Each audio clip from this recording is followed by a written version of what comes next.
करते हैं। ये क्वेश्चन आपको लिंक में नीचे प्रोवाइडेड है, आप उस क्वेश्चन को डाउनलोड कर सकते हैं, पीडीएफ फॉर्मेट में है वो। मैंने हिंदी वाला पोर्शन उसका एलिमिनेट कर दिया है, उसे मतलब सीबीएसई में जब वो आएगा तो हिंदी इंग्लिश दोनों रहेगा, हिंदी वाला हटा दिया मैंने, यहाँ पर सिर्फ इंग्लिश वाला क्वेश्चन। ओके चलिए, तो पहले हम लोग इसमें जो 17 पार्ट में क्वेश्चन है आपका section A, section B and section C, तो अभी हम लोग सेक्शन ए अटेम्प्ट कर रहे हैं। सेक्शन ए का पहला क्वेश्चन है, आप लोग लिंक से क्वेश्चन नीचे डाउनलोड कर लो और क्वेश्चन अगर ऊपर डिस्प्ले होगा तो आप उसको देख लेना, और अगर इन केस डिस्प्ले नहीं हो पाता है तो जो नीचे क्वेश्चन है आप उसको पढ़ते जाना पॉज कर करके, और फिर इधर जो है आप देखते जाना उसका सॉल्यूशन क्या है। Okay, right the molecular formula of the following carbon compound. जो कार्बन कंपाउंड दिया हुआ है दोनों का आपसे मॉलिक्यूलर फार्मूला पूछा गया। पहला कार्बन कंपाउंड है मीथेन, काफी इजी क्वेश्चन है। मीथेन का मॉलिक्यूलर फार्मूला आपको बताना, मीथेन मतलब मिथ रूट वर्ड है, एक कार्बन का एन लग रहा है तो सारा सिंगल बॉन्ड होगा, बट क्योंकि यहाँ पे एक ही को है तो इसलिए डाटा और आप डायरेक्टली लिख सकते हो CH4। कैसे? तो मीथेन है, जनरल फार्मूला CnH2n+2, एंड में आप 1 पुट करोगे तो 1, 2 into 1 2, 2 + 2 4, तो इसलिए C1H4 इट इज मतलब शॉर्ट में CH4 आंसर है CH4। ये स्ट्रक्चर आपको बनाना जरूरी है। ओके, दूसरा है प्रोपेन। तो प्रोपेन है, आप इसी जनरल फार्मूला में with is prop, root word prop है, 3 कार्बन होगा, n = 3, आप यहां पुट करोगे इसको, n3 पुट करोगे तो C3 हो गया, 2 into 3 6, 6 + 2 8, तो C3H8। तो सेकंड आंसर है, पहला का आंसर CH4, दूसरे का आंसर है C3H8। ओके, ये था 1 का ए का 1 और 2। इसी तरह फिर सॉरी ये है ना, ये बी है, 1 का बी क्वेश्चन देखो आप। Carbon compounds have low melting and boiling points, why? Simple है, कार्बन इज, कार्बन क्या है? Non metal. नॉन मेटल कैसा बॉन्ड बनाता है? कोवेलेंट बॉन्ड बनाता है।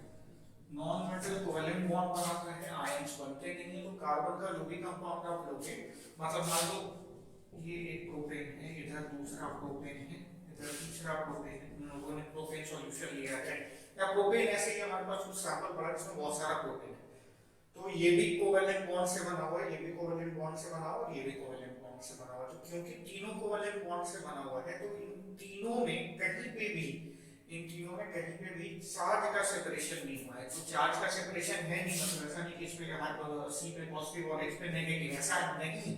सी पे पॉजिटिव और H पे नेगेटिव होता तो strong force of attraction in दो मॉलिक्यूल के बीच में होता, बट ऐसा नहीं होने के कारण इनके बीच में बहुत वीक फोर्सेस ऑफ अट्रैक्शन है, वैन डर वाल फोर्सेस बोला जाता है उसको, आप सीनियर क्लासेस में पढ़ोगे। तो प्रोपेन प्रोपेन प्रोपेन के बीच में जो फोर्सेस ऑफ अट्रैक्शन है वो कंपैरेटिवली काफी वीक है कंपेयर टू आयनिक कंपाउंड्स। तो इस वजह से अब क्या होगा, जब ये इनके बीच में फोर्सेस वीक हैं तो ये दोनों एक दूसरे को उतना स्ट्रांगली अट्रैक्ट नहीं कर रहा है, तो इनको अलग करना भी आसान होगा। तो इसलिए जब इनको अलग करना आसान होगा, आपको ज्यादा एनर्जी खर्च करने का नीड नहीं होगा, और अगर ज्यादा एनर्जी खर्च करने का नीड नहीं होगा तो इनका मेल्टिंग और बॉइलिंग पॉइंट लो होगा। मतलब ये, since these compounds have no charges या covalent bond, since these compounds form covalent bond, the forces of attraction between molecules is very less. Force का ब्रैकेट में वैन डर वाल फोर्स लिख सकते हो, तो forces of attraction between the molecules is very less. Since the forces of attraction between the molecules is less, they have low melting and boiling point. Okay, ये था आपका question number 1 का। Okay, question 2 देखते हैं।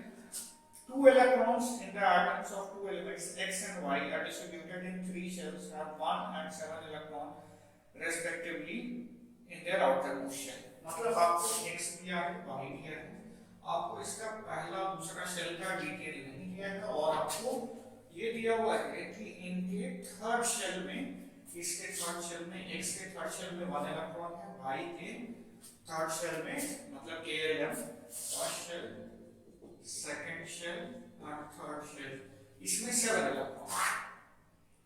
Right the group number of these elements in the modern periodic table. ठीक है, group number हम लोग इसी डिटेल से लिख सकते हैं, बट पहले थोड़ा कॉन्फ़िगरेशन बना लेते हैं।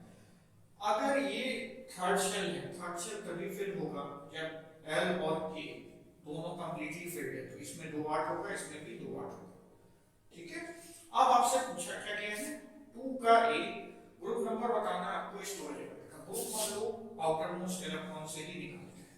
तो फॉर x, तो क्वेश्चन नंबर 2 में 2 का a write the group number of these elements, तो x का ग्रुप जो होगा वो होगा group 1, why because it has one valence electron, और y का जो होगा वो होगा group 10 plus 7 is equal to 17, ये 7 यहाँ से आ रहा है। अब ये आप बोलोगे सर इसमें आपने डायरेक्टली वैलेंस इलेक्ट्रॉन से ग्रुप 1 कर दिया, बट इसमें आपने 10 ऐड किया है। आपको रूल ये याद रखना है, अगर वैलेंस इलेक्ट्रॉन 2 से ज्यादा है, if valence electron is greater than 2, तो group is equal to 10 plus जो भी वैल्यू है देयर वैलेंस इलेक्ट्रॉन का, ठीक है। और अगर वैलेंस इलेक्ट्रॉन लेस देन या इक्वल टू 2 है तब group is equal to valence electron. ये आपको बिल्कुल सेट कर देना है में वैलेंस इलेक्ट्रॉन अगर 2 से कम है, 1 या 2 है या 2 के बराबर भी 1 या 2 है, तो ग्रुप और वैलेंस इलेक्ट्रॉन सेम हो जाएगा। अगर 2 से ज्यादा है तो आपको 10 ऐड कर देना, क्योंकि यहाँ सबका 10 से ज्यादा हम लोगों ने 10 ऐड किया। ओके, ये हो गया आपका क्वेश्चन नंबर 2। ये सेम क्वेश्चन है। फिर क्वेश्चन नंबर 2 का बी देखो, right the molecular formula of the compound form when x and y combine with each other. मतलब ये x और y अगर एक दूसरे से कंबाइन करेगा तो क्या मॉलिक्यूल बनेगा। x एक वैलेंस इलेक्ट्रॉन है, ये एक इलेक्ट्रॉन देगा, y 7 वैलेंस इलेक्ट्रॉन है, ये एक इलेक्ट्रॉन लेगा, मतलब x एक इलेक्ट्रॉन देगा तो इसका वैलेंस 1 क्या हो गया, ये x एक इलेक्ट्रॉन दे रहा है। तो आप लोग को याद होगा मेटल एक इलेक्ट्रॉन डोनेट 1 2 3 इलेक्ट्रॉन डोनेट करता है और उसका वैलेंस प्लस x आपका मेटल है, एक इलेक्ट्रॉन दे रहा है, तो 1 प्लस इसका वैलेंस होगा। और यहाँ पे क्योंकि एक इलेक्ट्रॉन ले रहा है तो इसलिए इसका वैलेंस 1 माइनस होगा। तो आप वैलेंस वाला मेथड पढ़ेंगे x 1 प्लस Cl 1 माइनस, ये सॉरी Cl नहीं, वो Cl ऑब्वियस हो गया है कि वो YCl है, इसलिए गलती से लिखा गया XY इस फॉर्म में, ठीक है। 1 प्लस 1 माइनस, ठीक है, एक इलेक्ट्रॉन ले लेगा। आप बोलोगे सर ये वाला मेथड नहीं करना है, ये हम लोगों ने जूनियर क्लास में यूज किया था, आपको नहीं करना, डायरेक्टली कर सकते हो। x के बाहर में एक इलेक्ट्रॉन है, क्लोरीन के बाहर में एक, अरे y के बाहर में 7 इलेक्ट्रॉन है, ये एक इलेक्ट्रॉन इसको देता है, ये x प्लस हो गया, ये y माइनस हो गया, दोनों एक दूसरे को अट्रैक्ट करेगा, xy बन जाएगा। सेम चीज है, बस हम लोगों ने यहाँ पे इलेक्ट्रॉन का स्ट्रक्चर यूज किया है, यहाँ पे हमने वो वैलेंसी वाला मेथड जो जूनियर क्लासेस में रहता है वो यूज किया। कंपाउंड का फार्मूला पे xy आएगा, अब इसके तरीके से करो। Which of the two is electropositive, मतलब x और y में इलेक्ट्रोपॉजिटिव कौन है। आंसर जो है आपको इस तरह से समझना है, इलेक्ट्रोपॉजिटिव मतलब कोई ऐसा सब्सटेंस जो इलेक्ट्रॉन डोनेट करता है और पॉजिटिव चार्ज उस पे आ जाता है। मतलब अगर वो इलेक्ट्रॉन डोनेट करेगा तो उसके पास पहले जब तक उसने डोनेट नहीं किया है वो न्यूट्रल है, उसकी जैसे ये x 11 इलेक्ट्रॉन है तो इसके पास 11 प्रोटॉन है।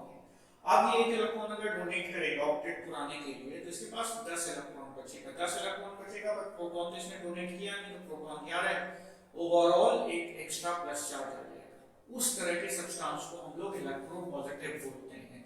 इलेक्ट्रोपॉजिटिव क्या हुआ, any substance which donates electrons and gains a net positive charge is known as electropositive। metal electropositive होता है क्योंकि metal electron donate करता है। similarly any substance which gains electrons and acquires a net negative charge is known as electronegative। तो मतलब यहाँ पे क्योंकि जो आपका है जो y है, y एक इलेक्ट्रॉन गेन कर रहा है तो वो इलेक्ट्रोनेगेटिव होगा, बट क्वेश्चन में पूछा नहीं है, क्वेश्चन पूछा गया इलेक्ट्रोपॉजिटिव, तो ऑब्वियसली x इज इलेक्ट्रोपॉजिटिव। तो आंसर लिख रहा हूं, पहला आंसर तो क्लियर हो गया।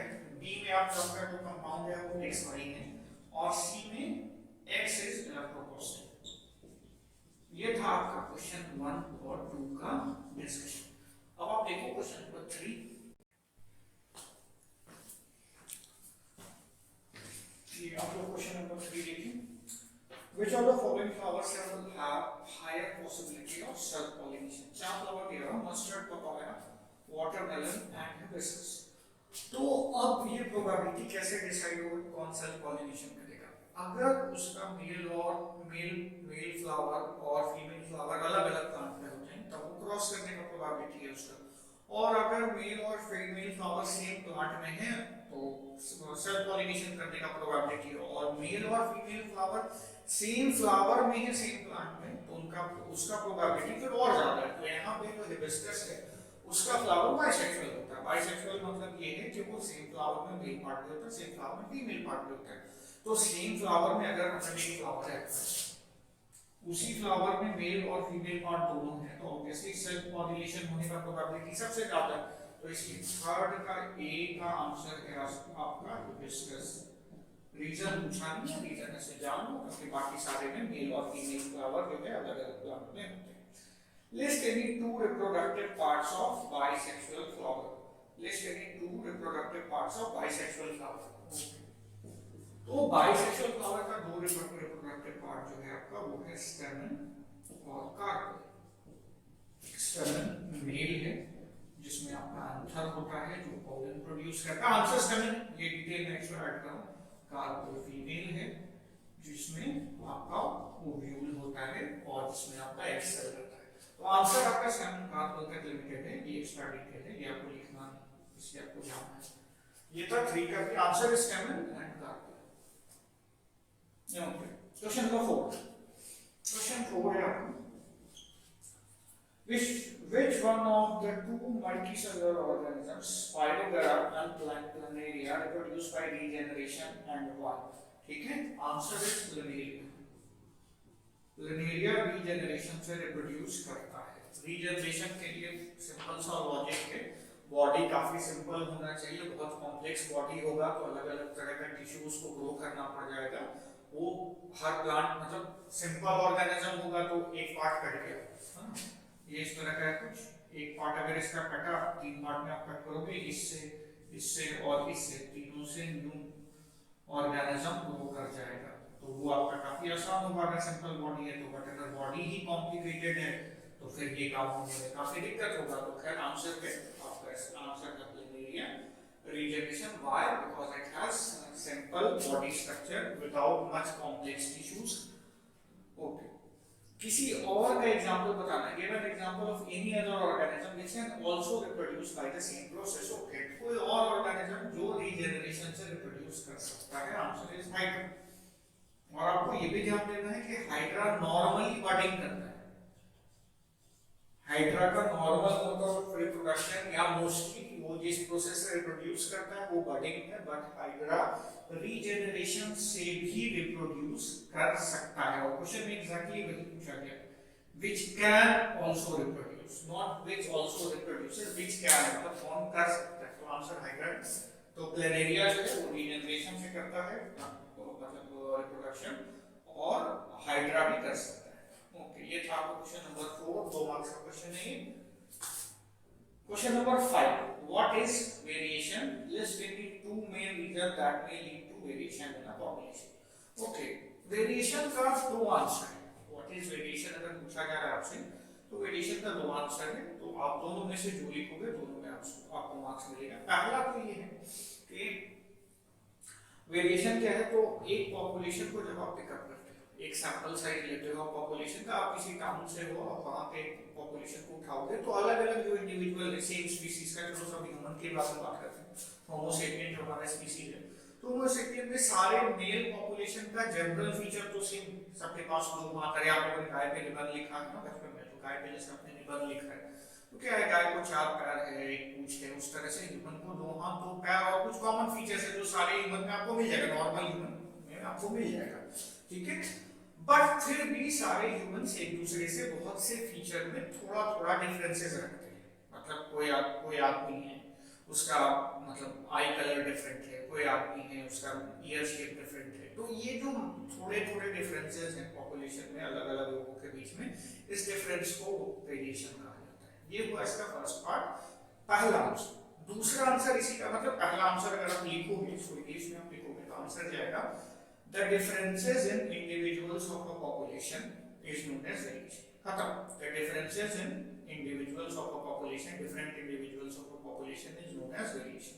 ओके, अब बोलोगे कि सर इसका आपने कहा एक और डेफिनेशन है, तो इसका जो दूसरा डेफिनेशन है वो ये है कि when the difference between parent and offspring, yeah, the difference between the generation difference between different generations of a species is known as variation. मतलब आप आपके ग्रैंडफादर है, आपके फादर है और आप हो अगर मेल हो अगर आप, तो आप तीनों में थोड़ा थोड़ा डिफरेंसेस, थोड़ा क्या काफी सारा डिफरेंसेस है, जो आपका कुछ फीचर आपके फादर से मैच करता है, आपके फादर का कुछ फीचर आपके ग्रैंडफादर से मैच करता है, बट एग्जैक्टली 100% मैच नहीं करता, वो थोड़ा थोड़ा डिफरेंस है।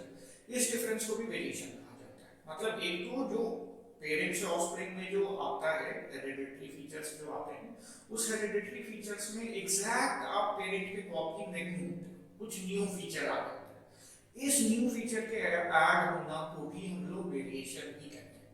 तो आप दोनों डेफिनेशन लिख सकते हो, एक पॉपुलेशन में लोगों के बीच में डिफरेंसेस होना, पॉपुलेशन में स्पीसीज में लोगों के बीच में डिफरेंस होना, वो भी वेरिएशन है। और जो ऑफस्प्रिंग प्रोड्यूस हो रहा है, तो ऑफस्प्रिंग अपने पूर्वज से, अपने एंसेस्टर से थोड़ा डिफरेंट रहता है, ये भी वेरिएशन है।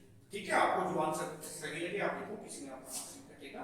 List two main reasons that may lead to variation in a population. Okay, दो मेन वजह क्या है, कारण क्या है, कॉज क्या है वेरिएशन का। तो जो दो मेन रीजन है वेरिएशन का, पहला तो आप एसेक्सुअली रिप्रोड्यूसिंग ऑर्गेनिज्म को देख लो। एसेक्सुअली रिप्रोड्यूसिंग ऑर्गेनिज्म में जो डीएनए कॉपी होता है, तो वो जो डीएनए कॉपी में एक डीएनए से दूसरा डीएनए बनता है और वो न्यू सेल में जाता है। इसी तरह सेक्सुअली एसेक्सुअली रिप्रोड्यूसिंग ऑर्गेनिज्म जिसमें मतलब एक पेरेंट से होता है, तो डीएनए की कॉपी से ही वो रिप्रोड्यूस करता है, वो अपने डीएनए का कॉपी बनाता है और वो न्यू सेल में जाता है। बट आप ये जानते हो कि आप क्लास में कुछ कॉपी करते हो, आप बोर्ड से कुछ लिखते हो, मिस्टेक हो जाता है। उसी तरह यहाँ पर भी डीएनए कॉपिंग में अक्सर मिस्टेक होता है। तो ये जो मिस्टेक होता है, इसकी वजह से अब डीएनए में अगर चेंज आएगा तो उसकी वजह से ऑर्गेनिज्म के फीचर में चेंज आएगा। तो ये एक रीजन है वेरिएशन का, the mistakes in कॉपिंग of DNA. ये इंटेंशनल नहीं होता है, ये अनइंटेंशनल होता है, इसकी वजह से वेरिएशन होता है। और सेक्सुअली रिप्रोड्यूसिंग ऑर्गेनिज्म में क्या होता है, तो दो पेरेंट से जीन आ रहा होता है, तो वो दोनों जीन के जो आता है थोड़ा इधर उधर ट्रांसफर होता है, मतलब क्रॉसिंग ओवर होता है, उसकी वजह से वेरिएशन होता है।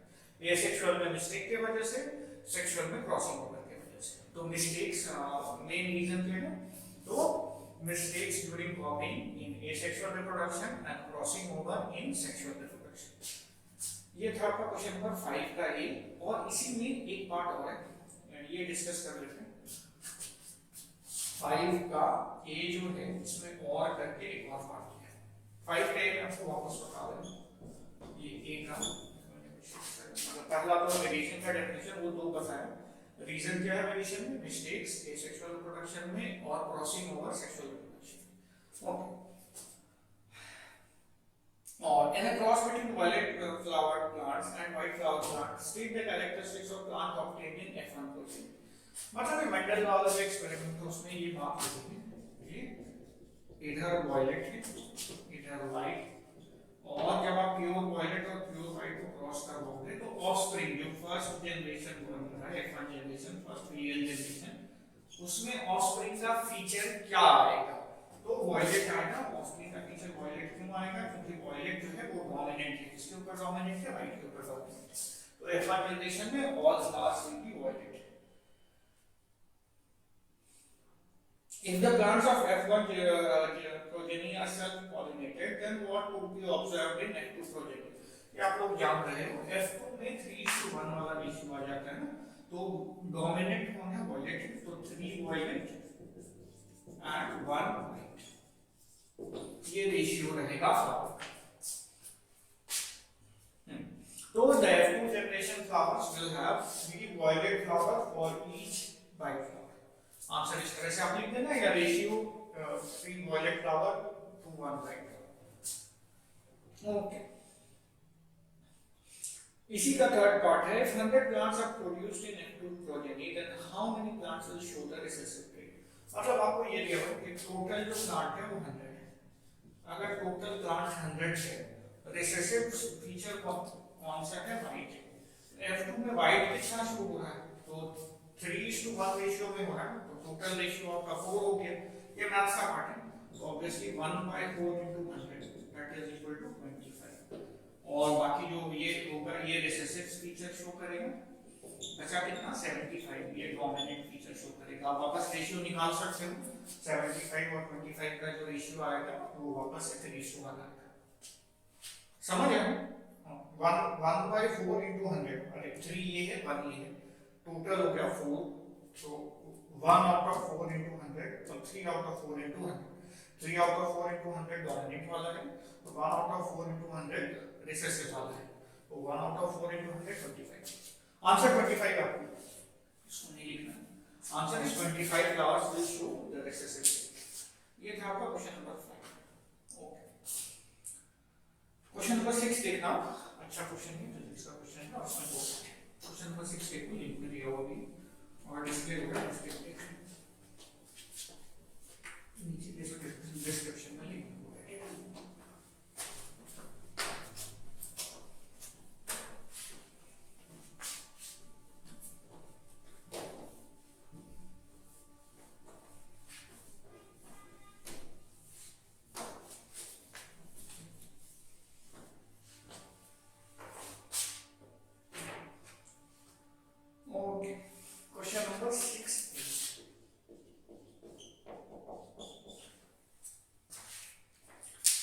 Name and state the rule to determine the direction of force experienced by a current carrying straight conductor placed in a uniform magnetic field which is perpendicular to it. Name, तो पहला चीज तो current carrying conductor जिसको आप magnetic field में रख रहे हो उसका डायरेक्शन बताने के लिए आपके पास रूल है ना, क्या क्वेश्चन है? नहीं, तो रूल जो है आपका वो है Fleming's left hand rule, full में लिख दो Fleming's left hand rule, ये था पहला आंसर। ओके, मतलब ये नेम था और आपको स्टेट भी बोला, स्टेट मतलब आपको फिर इसका स्टेटमेंट देना होगा, तो statement Fleming's left hand rule आप लोगों ने पढ़ा है, उसमें दिया हुआ है, मैं वापस बता रहा हूँ, ठीक है? Stretch the thumb, forefinger and middle finger of your left hand mutually perpendicular to each other। Left hand का थंब, फोरफिंगर और मिडिल फिंगर को म्यूचुअली परपेंडिकुलर रखना है, तीनों एक दूसरे से परपेंडिकुलर रहेगा। If the forefinger points in the direction of magnetic field, the middle finger points in the direction of current, then the thumb will give the direction of force experienced by the conductor. ठीक है, वापस repeat करो, एक बार सुनो। Stretch the thumb, forefinger and middle finger of your left hand mutually perpendicular to each other. If the forefinger points in the direction of magnetic field, the middle finger points in the direction of current, then the thumb will point in the direction of force experienced by the conductor. Okay, ये था आपका statement, इसका ये लिख नहीं हो, अगर आपको अभी भी नहीं समझ आया आप उससे देख के स्टेटमेंट में लेफ्ट हैंड रूल का लिख सकते हैं। ओके, हाँ, क्वेश्चन नंबर 6 का एक का इसका स्टेटमेंट है, वो आप लोग देख लेना, तो पिक्चर के 6 का एक to an alpha particle while passing through a magnetic field gets projected towards north। Okay, अच्छा question. alpha particle while passing through a magnetic field gets projected towards the north। पहला चीज तो आपको ये समझना होगा alpha particle है क्या, और अगर आपको नहीं पता alpha particle तो प्रॉब्लम है, बिकॉज़ आपसे क्वेश्चन नहीं बनता। alpha particle is basically He2 plus fast मतलब fast moving helium nucleus, fast moving helium nucleus को हम लोग अल्फा पार्टिकल कहते हैं। हीलियम न्यूक्लियस, न्यूक्लियस मतलब उसमें इलेक्ट्रॉन नहीं, हीलियम में 2 प्रोटॉन 2 इलेक्ट्रॉन होता है, वो दोनों इलेक्ट्रॉन हटा दिया गया है, हीलियम न्यूक्लियस को बहुत फास्ट मूव करवाया जा रहा है, तो उस हीलियम न्यूक्लियस को अल्फा पार्टिकल कहेंगे। अब आपको समझना ये इसमें पॉजिटिव चार्ज है, तो अल्फा पार्टिकल में अगर पॉजिटिव चार्ज है तो ये जिधर भी मूव कर रहा है आपका कन्वेंशनल करंट उधर ही होगा, या करंट उधर ही होगा, आप ऐसे समझो, कन्वेंशनल करंट क्या है, करंट उधर होगा, पॉजिटिव चार्ज इधर मूव करता है करंट उधर ही एब्जॉर्ब किया जाता है, तो कन्वेंशनल करंट उधर होगा। ओके, तो एक मैग्नेटिक फील्ड बनाना है, एक अल्फा पार्टिकल आ रहा है, ये आपका अल्फा पार्टिकल है, ये आ रहा है, और ये जब मैग्नेटिक फील्ड में एम करता है तो ईस्ट वेस्ट नॉर्थ ये ऊपर की तरफ डिफलेक्ट होता है, इधर जाता है नॉर्थ की तरफ डिफलेक्ट हो जाता है।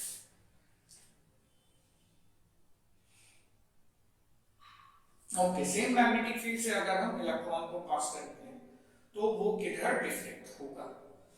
ऑब्वियस सा बात है, इलेक्ट्रॉन के ऊपर नेगेटिव चार्ज। अगर इलेक्ट्रॉन से आप करंट के थ्रू बता सकते हो या आप डायरेक्टली ऐसे मतलब बिना उतना दिमाग लगाए बता सकते हो। अगर पॉजिटिवली चार्ज पार्टिकल नॉर्थ की तरफ डिफ्लेक्ट हो रहा है तो नेगेटिवली चार्ज पार्टिकल आपका साउथ की तरफ डिफ्लेक्ट होगा। बट आप उस तरह से मुझे एक्सप्लेनेशन भी चाहिए, तो ओके, एक्सप्लेनेशन के बारे में बात करते हैं। आप लगा दो वापस से फ्लेमिंग सेलेक्ट है, फ्लेमिंग से अल्फा पार्टिकल इधर जा रहा है, ये आपने मैग्नेटिक फील्ड बना लिया, ये मैग्नेटिक फील्ड है, तो अल्फा पार्टिकल इधर जा रहा है, तो ये हो गया करंट, ये सॉरी ये हो गया मैग्नेटिक फील्ड, अल्फा पार्टिकल इधर जा रहा है वो हो गया करंट, तो ये हो गया आपका करंट, ये अल्फा पार्टिकल, ये मिडिल फिंगर अल्फा पार्टिकल ये इधर पॉइंट करेगा, ये हो गया करंट, ये हो गया मैग्नेटिक फील्ड, तो ये इधर अगर पॉइंट कर रहा है तो ये आपका नॉर्थ हो गया, मतलब जो मैंने अजम्पशन लिया उस हिसाब से नॉर्थ हो गया, तो ये आपका हुआ नॉर्थ, ठीक है। अब इलेक्ट्रॉन जो है आपका, ये आपका अल्फा पार्टिकल का डायरेक्शन, इलेक्ट्रॉन अगर उसी डायरेक्शन में जा रहा है तो करंट रिवर्स हो जाएगा, क्योंकि इलेक्ट्रॉन फ्लो नेगेटिव चार्ज है, नेगेटिव चार्ज से कन्वेंशनल करंट उल्टा फ्लो करता है, तो इलेक्ट्रॉन जो है आपका वो अपोजिट डायरेक्शन में करंट प्रोड्यूस करेगा, तो करंट हो गया इधर, मैग्नेटिक फील्ड वैसे ही, तो अब आप करंट किधर हो गया ऑपोजिट डायरेक्शन में, मैग्नेटिक फील्ड मैंने वैसे ही रखा है, तो अब ये पहले बाहर पॉइंट कर रहा था ना, इधर नॉर्थ था, तो अब ये अंदर पॉइंट कर रहा है, तो ये नॉर्थ का ऑपोजिट साइड क्या होगा? साउथ होगा, आंसर साउथ, ठीक है।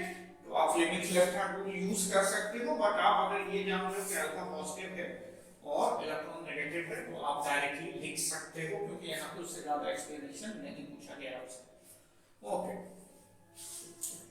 Fleming left hand rule use करके करो, प्रेफरेबल वही है, बट ठीक है, टाइम भी बचाना है। क्वेश्चन नंबर बी का फर्स्ट पार्ट है, what is a solenoid? Okay, solenoid क्या है? तो आंसर इज कि अगर आप if we take some wire and wound it, wound मतलब उसको बांध दिया जाता है इन सर्कुलर टर्म्स, और इस स्ट्रक्चर में अगर हम करंट पास करते हैं तो इस स्ट्रक्चर को सोलेनॉइड कहा जाता है, ठीक है। मतलब क्या करोगे, आपके पास स्ट्रेट वायर है, उस स्ट्रेट वायर को आप घुमा दो स्प्रिंग जैसा और उसमें फिर आप करंट पास करो, तो ये जो स्ट्रक्चर बना आपका, ये स्ट्रक्चर मतलब ये मैं कुछ और नहीं लेबल कर रहा हूँ, ये बस इसको इंसर्कल कर रहा हूँ, ये जो स्ट्रक्चर बना इस स्ट्रक्चर को आप सोलेनॉइड कहते हैं। तो क्योंकि इस सोलेनॉइड के अंदर में कुछ नहीं है तो ये हो गया आपका एयर कोर, और अगर इसके अंदर हम सॉफ्ट आयरन डाल देते हैं, सॉफ्ट आयरन एक पर्टिकुलर टाइप का आयरन होता है, तो फिर ये हो जाएगा आयरन कोर सोलेनॉइड। तो प्रेफरेबल ये है कि प्रेफरेबल आयरन कोर वाला है, मैग्नेटिक फील्ड बढ़ जाता है, ठीक है। आप ओके, क्वेश्चन देख लेते हैं जवाब क्या, व्हाट इज अ सोलेनॉइड, ठीक, बहुत सिंपल है। Wires designed in the form of a spring through which an electric current is passed is known as solenoid. इतना काफी है, आप अंदर में उसके उस स्प्रिंग वाले स्ट्रक्चर के अंदर में फ्री हो क्या ऐड करने के लिए, आयरन कोर ऐड करने के लिए, सॉफ्ट आयरन कोर ऐड करने के लिए, आप फ्री हो नहीं ऐड करने के लिए, वो आपका चॉइस है, ओके।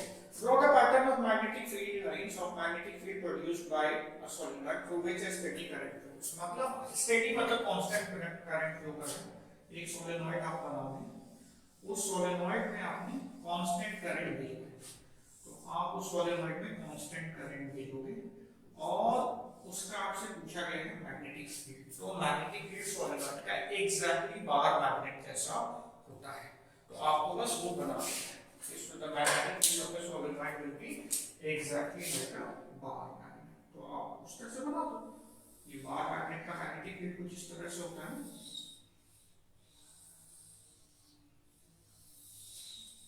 आपका ये बन गया होगा मोर देन इनफ, डायरेक्शन दे दो, ये हो गया magnetic field of a solenoid, ये सोलेनॉइड है, ये इसका मैग्नेटिक फील्ड है, हो गया सोलेनॉइड का स्टेटमेंट, ओके। ये था आपका क्वेश्चन 6। क्वेश्चन 7 देखो, क्वेश्चन 7 देखो, क्वेश्चन 8 देखो, अच्छा क्वेश्चन 7 में दो पार्ट है, पहले वो देखो, क्वेश्चन 8 जो है आपका सेक्शन बी में है, पहले तो 7 देख लो आराम से, फिर डिस्कस करते हैं उसमें।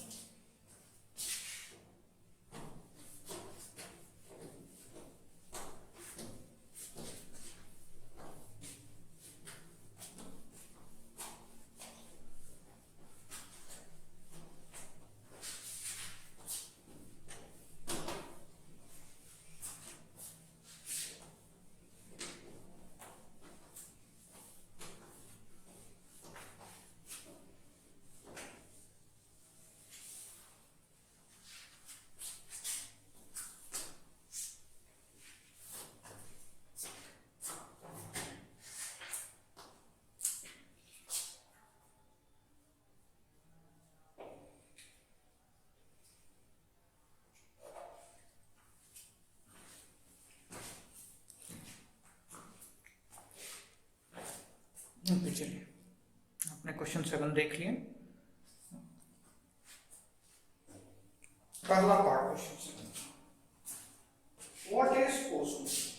तो ओजोन इज O3। अब ये क्वेश्चन डिपेंड करता है कि क्या पूछा गया है एग्जैक्टली। तो ओजोन पूछा गया तो ओजोन का फॉर्मूला लिख लो। Ozone is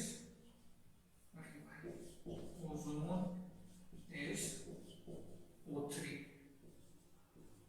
molecule। Okay.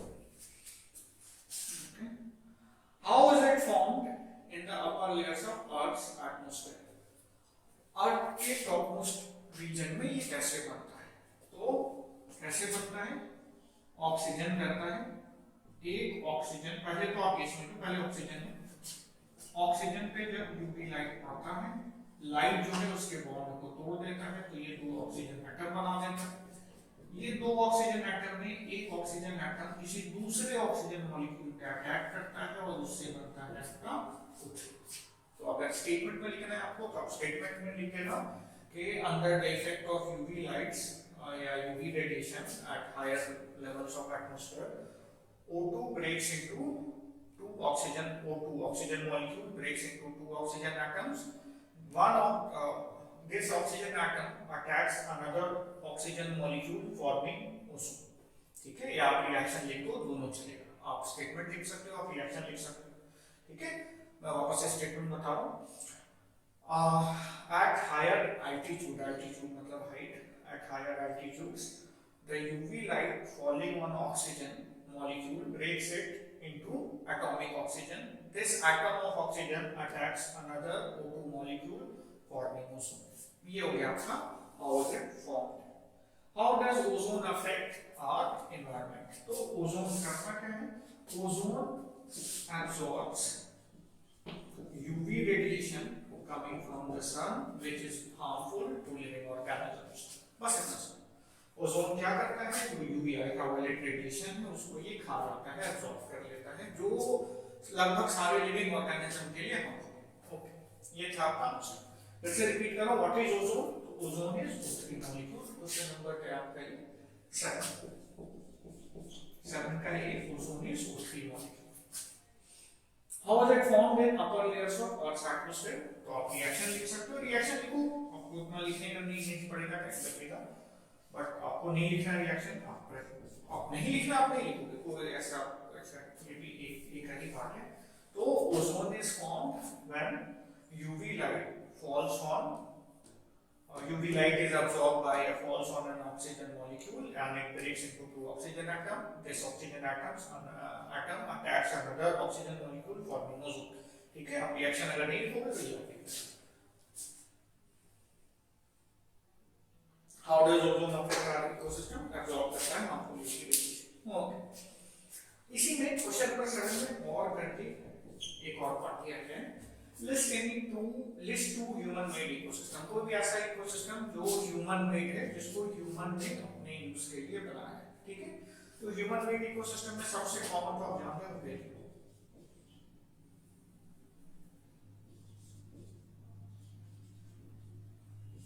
Aquarium आप लोगों के घर पे रहता है। ठीक है, वो हो गया।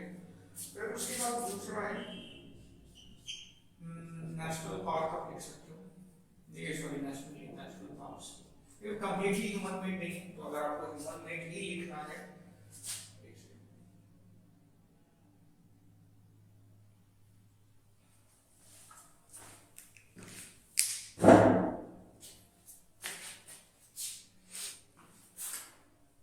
तो आंसर दूसरा वाला मेरे दिमाग में नहीं आ रहा।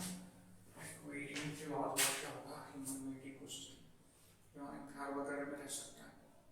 आर्टिफिशियल पॉन्ड लिख सकते हो आप, या प्रेफरेबल आप देखो, इसका दिमाग में नहीं आ रहा है। एक्वेरियम सबसे कॉमन एग्जांपल है, आर्टिफिशियल पॉन्ड या नेचुरल पार्क ये होना चाहिए, नॉट 100% श्योर। चलो ठीक है, आप उसको बुक में देखेंगे। एक तो aquarium 100%। We do not clean a pond in the same manner as we do in an aquarium। Why? Pond को हम लोग उतना क्लीन करने का नीड नहीं पड़ता है, एक्वेरियम को जितना नीड पड़ता है क्लीन करने का। आंसर इज वेरी सिंपल कि pond is a natural ecosystem and it has sufficient amount of decomposers. Decomposers का नंबर जो होता है वो पॉन्ड में अच्छा खासा होता है, एक्वेरियम में डिकम्पोजर्स के नंबर अगर है भी तो कंपैरेटिवली काफी कम होता है। ये क्वेश्चन दूसरे फॉर्म में दिया होता है आपके पिछले वाले क्वेश्चन पेपर में। गिव रीजन टू जस्टिफाइड, एक मार्क्स में से ज्यादा लिखने की जरूरत नहीं है। Pond has a higher amount of decomposers which help remove animal and plant waste, while aquarium does not have a higher amount of decomposers since it needs to be cleaned regularly। मतलब aquarium में आपने artificial बना रखा है, तो aquarium में क्या नहीं है, तो एक्वेरियम में आपका डिकम्पोजर है, पॉन्ड में डिकम्पोजर है, वो वेस्ट मटेरियल प्लांट और डेड रिलीज प्लांट और एनिमल को रिमूव कर देता है। तो चलिए सेक्शन बी में आपने देख लो, आपको सेक्शन बी का पहला एक क्वेश्चन कंप्लीट देख लो, एक ए और बी।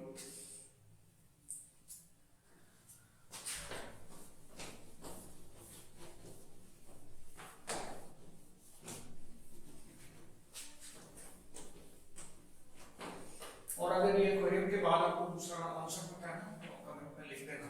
अब इसका याद नहीं, आगे जो क्वेश्चन डिस्कस करूं तो रेफरेबल लेकिन मुझे बात होना चाहिए, मतलब आर्टिफिशियल इकोसिस्टम जो है क्वेरी के साथ या फिर चलो क्वेश्चन ये देखो।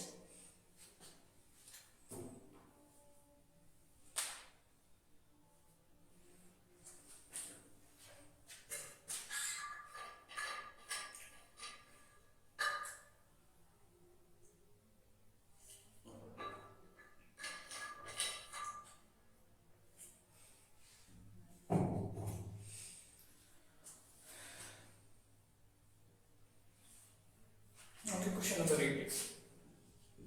Question number 8.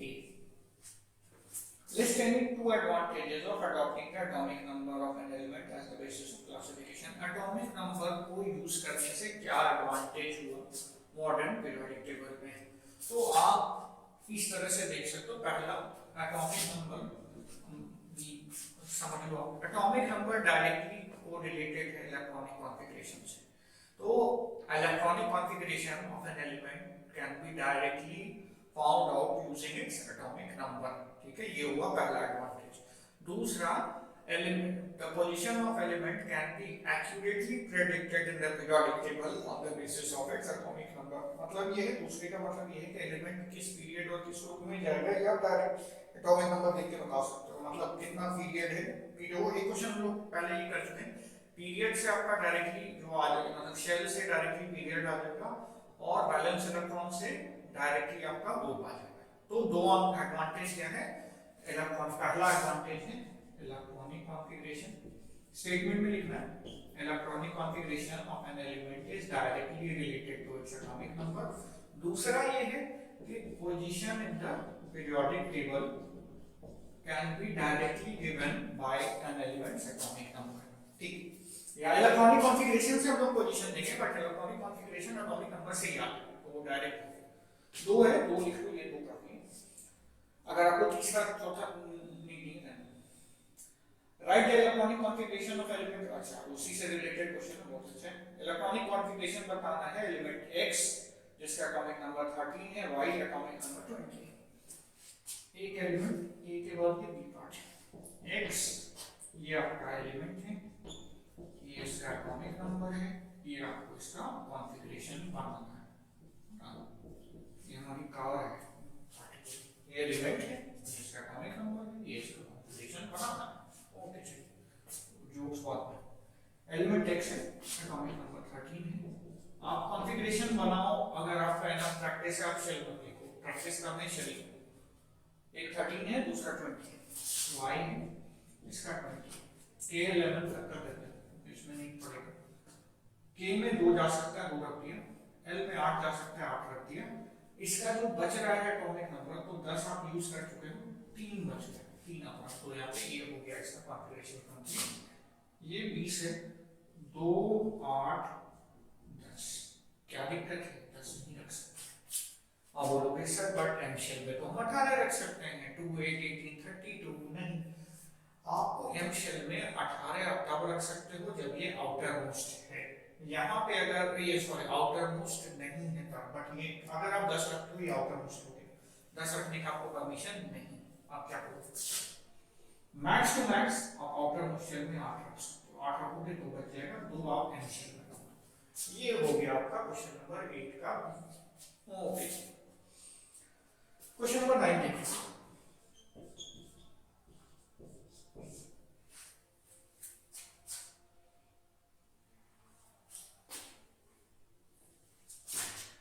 Draw two different possible structures of a saturated hydrocarbon having 4 carbon atoms in its molecule. मतलब आपको दो पॉसिबल स्ट्रक्चर बनाना है। किसका बनाना है? सैचुरेटेड हाइड्रोकार्बन है। जिस सैचुरेटेड हाइड्रोकार्बन में कितना है? 4 कार्बन एटम है। और स्ट्रक्चर का ठीक है, चलो इसी से रिलेटेड क्वेश्चन है। नहीं देखो, आराम से देखो, कोई रश नहीं। अच्छा क्वेश्चन है, ठीक है, ऑब्वियसली 8 भी केमिस्ट्री इतना तो पता है ना। वो क्वेरी के बाद दूसरा वाला जो है उसका आंसर जरूर लिखना, क्योंकि वो बिल्कुल ही याद नहीं आ रहा। Mathematics system. ओके जी, क्वेश्चन नंबर 9। तो एक सैचुरेटेड, पहला चीज सैचुरेटेड हाइड्रोकार्बन, 4 कार्बन एटम है। पहला चीज तो आप इसका मॉलिक्यूलर फॉर्मूला लिखो। सैचुरेटेड हाइड्रोकार्बन 4 एटम, तो 4 कार्बन एटम, तो C4 हो गया ना, सैचुरेटेड है 2n+2।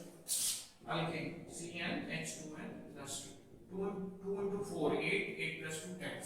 मतलब अगर आप n का वैल्यू 4 पुट कर दो ना, तो 2 into 4 8, 8 + 2 10 हो जाएगा।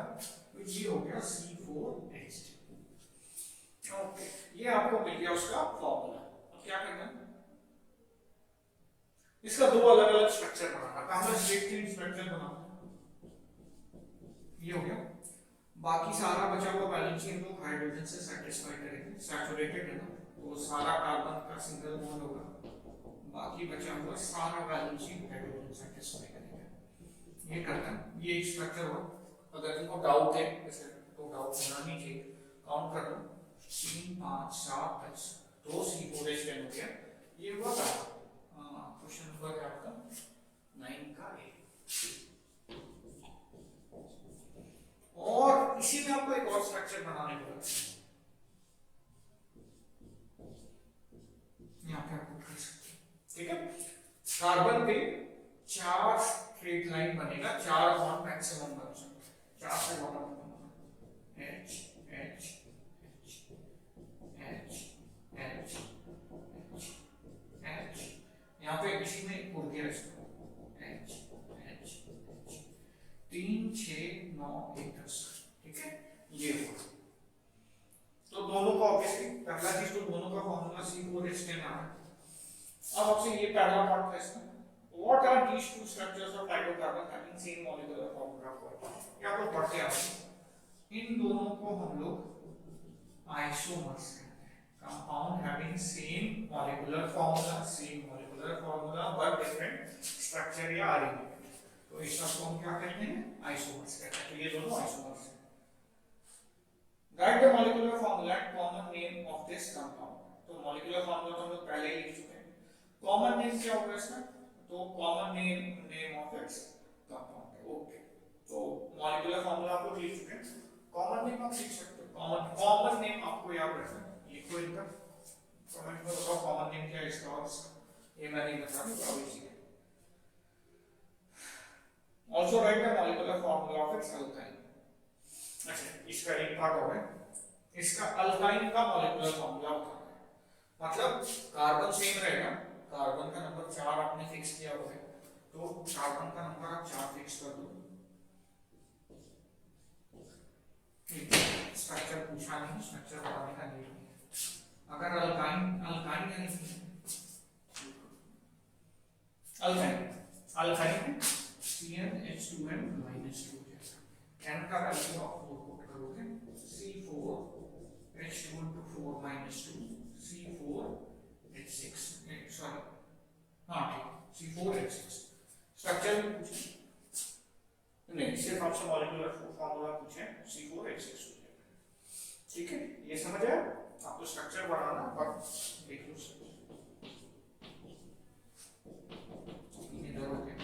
किसी भी कार्बन में 4 से ज्यादा घंटा आपको इधर 4 हो गया, इधर आप देखोगे 2 है H और H। एक सेकंड,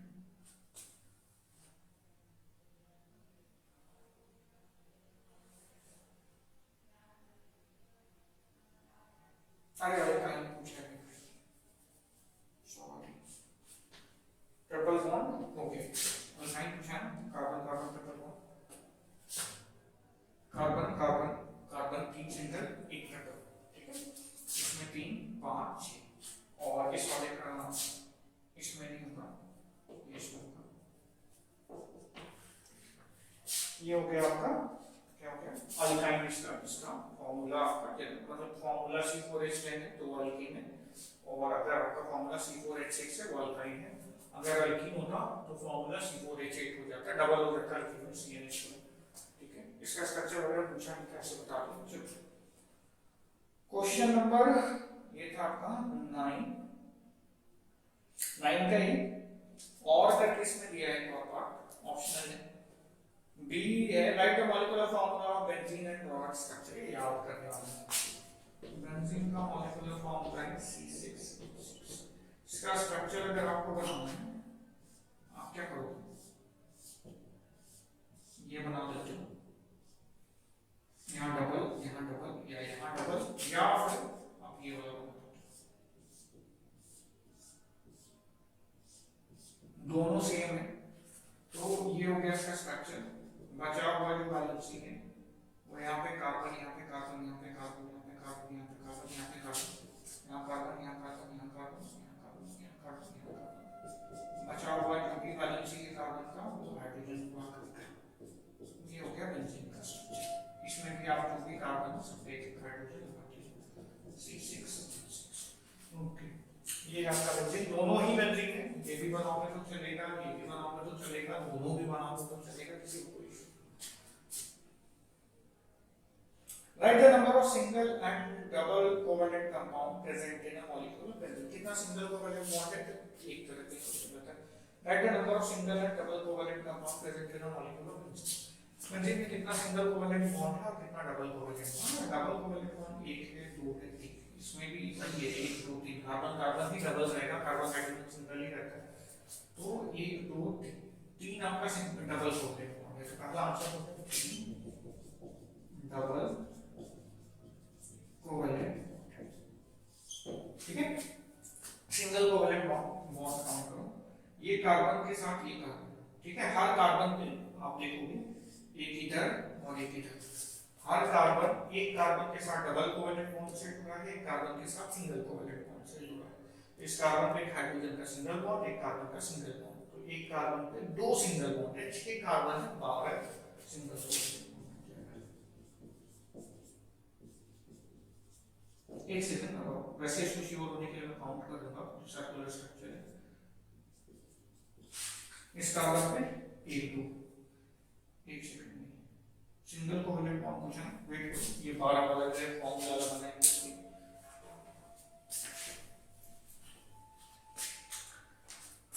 बेंजीन में कितना सिंगल कोवेलेंट बॉन्ड है,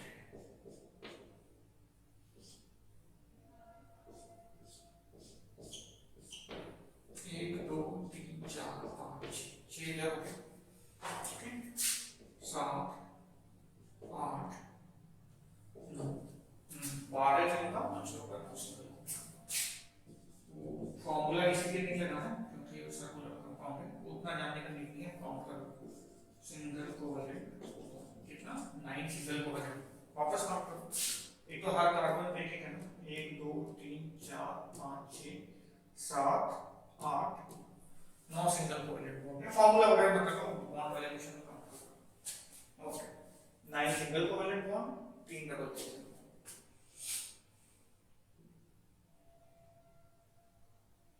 Which compound are called alkynes?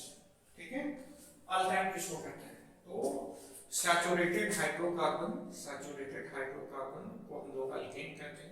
Unsaturated hydrocarbon में 2 है, एक है जिसमें कार्बन कार्बन डबल बॉन्ड है और एक है जिसमें कार्बन कार्बन ट्रिपल बॉन्ड है। तो अगर कार्बन कार्बन डबल बॉन्ड है तो उसको हम लोग अल्कीन कहते हैं, और अगर कार्बन कार्बन ट्रिपल बॉन्ड है तो उसको हम लोग अल्काइन कहते हैं।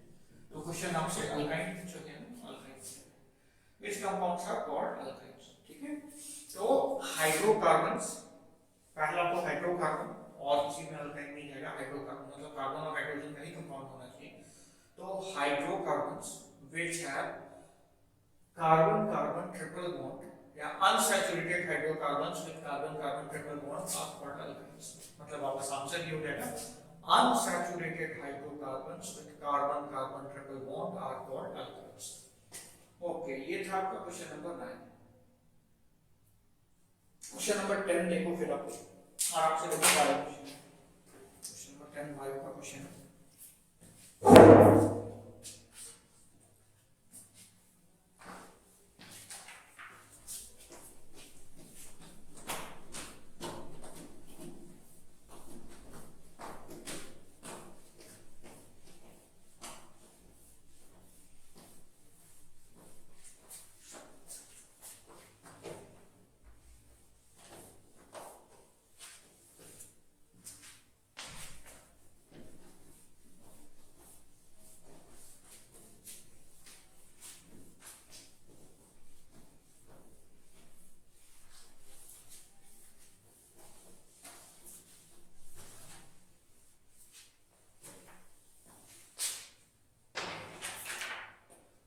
Okay.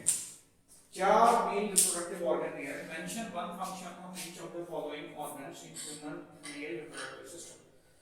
चार क्या हुआ आप लोगों को मेल रिप्रोडक्टिव सिस्टम का चार पार्ट दिया हुआ आप लोगों से पूछा ये है कि उसका फंक्शन बताना है। तो पहला है टेस्टिस, एक फंक्शन बताना है। टेस्टिस का दो फंक्शन है। पहला फंक्शन मतलब जो दो सबसे कॉमन फंक्शन है, पहला फंक्शन है प्रोडक्शन ऑफ स्पर्म, दूसरा फंक्शन है प्रोडक्शन ऑफ टेस्टोस्टेरोन या मेल सेक्स हार्मोन। ठीक है, तो आप एक लिख देना, आप लिख दो प्रोडक्शन ऑफ स्पर्म क्योंकि टेस्टोस्टेरोन का स्पेलिंग आप लोग गलत लिख सकते हो, ठीक है पता है वो लिख दो, नहीं पता है मेल सेक्स हार्मोन लिख दो। तो पहला का आंसर होगा टेस्टिस का प्रोडक्शन ऑफ स्पर्म, या अगर आपको दूसरा चॉइस चाहिए प्रोडक्शन ऑफ टेस्टोस्टेरोन, या आप टेस्टोस्टेरोन के जगह मेल सेक्स हार्मोन लिख सकते हो, acceptable answer. Okay, scrotum, scrotum a sac-like structure which holds the testis, मतलब फंक्शन है ना, इट होल्ड्स द टेस्टिस, ये लिखोगे ये भी चल जाएगा।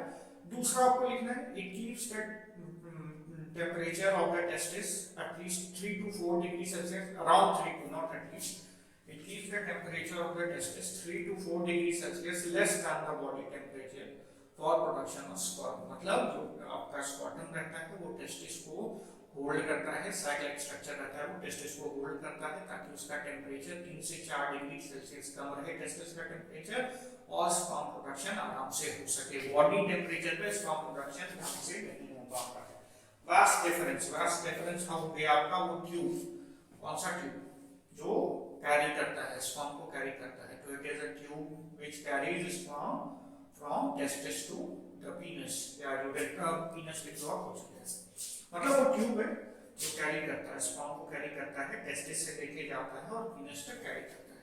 प्रोस्टेट ग्लैंड, तो प्रोस्टेट ग्लैंड रास्ते में जुड़ता है, मतलब आप एक बार ये थोड़ा डायग्राम बना लूंगा टेस्टिस है, ठीक है, टेस्टिस एक साइक्लिक स्ट्रक्चर में रहता है।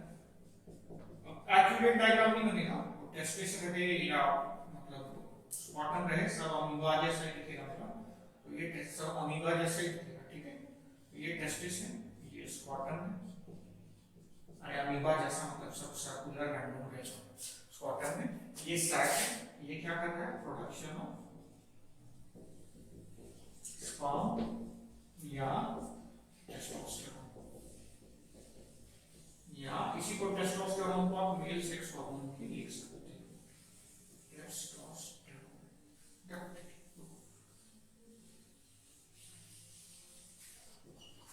Okay, scrotum holds the testis, ठीक है, और keeps the temperature low, कितना लो 3 to 4 डिग्री सेल्सियस। नेक्स्ट क्या है स्क्वाटम का वास्ट डिफरेंस, वास्ट डिफरेंस वो ट्यूब है, यहाँ पे एक डायग्राम्स वगैरह भी रहता है ना, मतलब ये ट्यूब है जो स्पर्म को कैरी करता है, ठीक है, स्पर्म को कहाँ लेके जाता है, तो वो पीनस तक लेके जाता है ताकि वो उसके थ्रू फीमेल बॉडी में डिपॉजिट हो सके in the form of semen.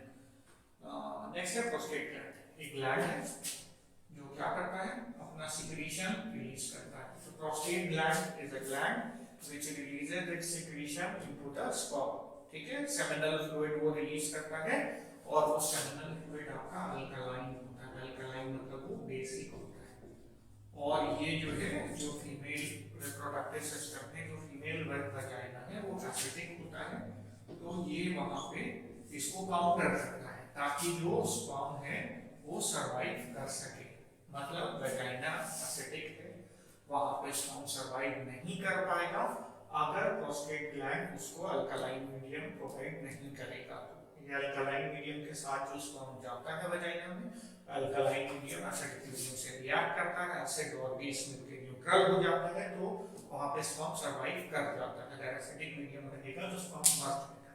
Okay, तो आपको बस इतना जानना है, इतना डिटेल आपको जानना है।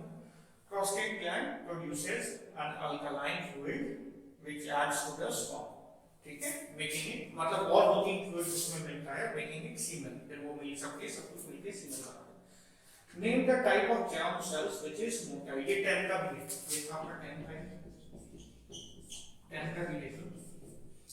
Name the type of germ cell which is motile, germ cell मतलब जो आपका गैमीट, गैमीट मतलब जो रिप्रोडक्टिव सेल है, तो मोटाइल, मोटाइल तो क्या हुआ, जो मोटा है, मोटाइल मतलब जो मूव कर सकता है, तो ये आंसर पता है ना, मूव कौन करता है, कौन मूव करता है, एग अपने प्लेस में रहता है। जस्ट अक्सर मतलब मोस्ट ऑफ द ऑर्गेनिज्म में, जो सेक्सुअली रिप्रोड्यूसिंग ऑर्गेनिज्म में मेल गैमेट ही मूव करता है, तो जो मोटाइल है वो कौन है, कौन मूव कर सकता है, आंसर है स्पर्म। तो कौन सा इसका सेल है, जर्म सेल जो मूव कर सकता है, जर्म सेल मतलब रिप्रोडक्टिव सेल मतलब तो कौन मूव कर सकता है, स्पर्म मूव कर सकता है, इसका दो पार्ट है। हाँ, तो पहला है स्पर्म, दूसरा है स्टोर्स फूड। तो स्टोर्स फूड अक्सर जो है आपका वो फीमेल जर्म सेल करता है, ये लगभग ऑर्गेनिज्म में ये भी है कि मेल मूव करेगा, मेल मोटाइल होगा और फूड स्टोर करेगा होगा, ताकि जब तक इम्प्लांटेशन नहीं होता है, अगर फर्टिलाइजेशन हो गया, स्पर्म और ओवा कंबाइन करके आपका, तो कंबाइन करने के बाद बनेगा जाइगोट, और जाइगोट जब तक उसमें इम्प्लांटेशन नहीं हुआ, जाइगोट फिर अपना सेल का नंबर बढ़ाएगा, जब तक वो जाके यूट्रस में इम्प्लांट नहीं हुआ है, तब तक इसको जिंदा रहने के लिए क्या चाहिए, एक मुलाकात, तो जिंदा रहने के लिए मुलाकात नहीं चाहिए, मुलाकात हो गया है तभी जाइगोट बना है, तो जाइगोट को चाहिए न्यूट्रिशन, जाइगोट को जिंदा रहने के लिए न्यूट्रिशन चाहिए, तो वो न्यूट्रिशन कौन प्रोवाइड करेगा, वो प्रोवाइड करेगा। समझ आ गया? ओके, क्वेश्चन नंबर 11, ये था क्वेश्चन नंबर 10 का, ए और बी दोनों का क्वेश्चन था। क्वेश्चन 11 देखो, डिस्कस करना है, वो है सेक्शन बी, सेक्शन सी क्या है।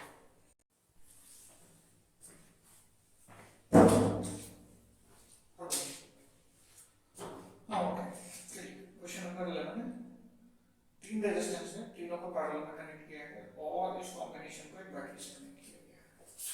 पहले तो तीन रेजिस्टेंस को पैरेलल बनाओ, ये एक रेजिस्टेंस है, ये दूसरा रेजिस्टेंस है, ये तीसरा रेजिस्टेंस है, ये तीनों पैरेलल बन गया आपको।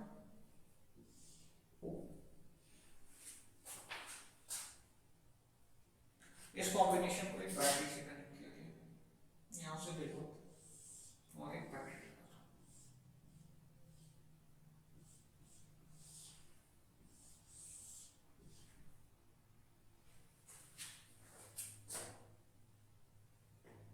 फिर एक एमीटर लगाया गया है और एक वोल्टमीटर लगाया गया है।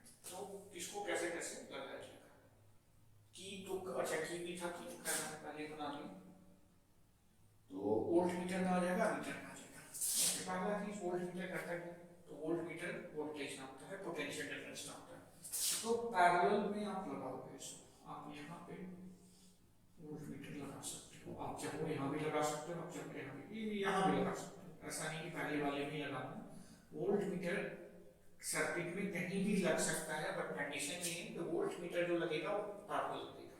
तो आप यहाँ लगाओगे तो सेम वायर से डायरेक्टली कनेक्टेड है, तो ये पैरेलल हो गया, आप यहाँ भी लगा सकते हो, यहाँ भी लगा सकते हो, वोल्टमीटर इन तीनों में कहीं भी लग सकता है। अब मीटर जो लगेगा आपका वो सीरीज में लगेगा इन तीनों के कॉम्बिनेशन के साथ, और मीटर आप यहाँ लगा सकते हो, आप बोलोगे से पहले नहीं लगाना, बाद में लगाना, यहाँ भी लगा सकते हो, बट दोनों जगह मत लगा देना, एक मीटर देखो, पहले लगा दो मीटर, बाद में लगा दो वोल्टमीटर।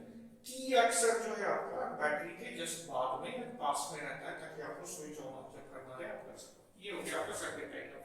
ये है रेजिस्टेंस, ये को R1 कर दो, इसको R2 कर दो, इसको R3 कर दो, मीटर हो गया, ये मीटर जो आपका यहाँ आएगा, क्यों भाई मीटर सीरीज में है, तो ये तीनों जो पैरेलल है, इसका नेक आएगा उसके साथ ही सीरीज में, और वोल्ट मीटर पैरेलल में है किसी एक के साथ, तीनों में R1 R2 R3 किसी एक में भी आप पैरेलल में कर सकते हो। ओके, करंट का डायरेक्शन बताना है।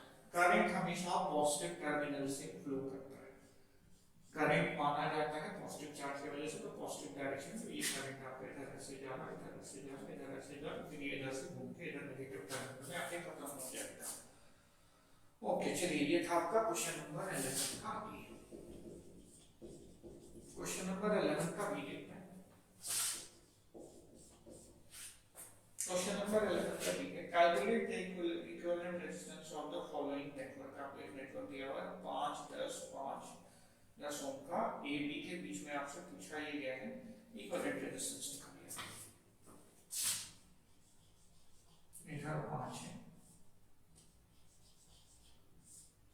इधर है, फिर इधर और फिर इधर।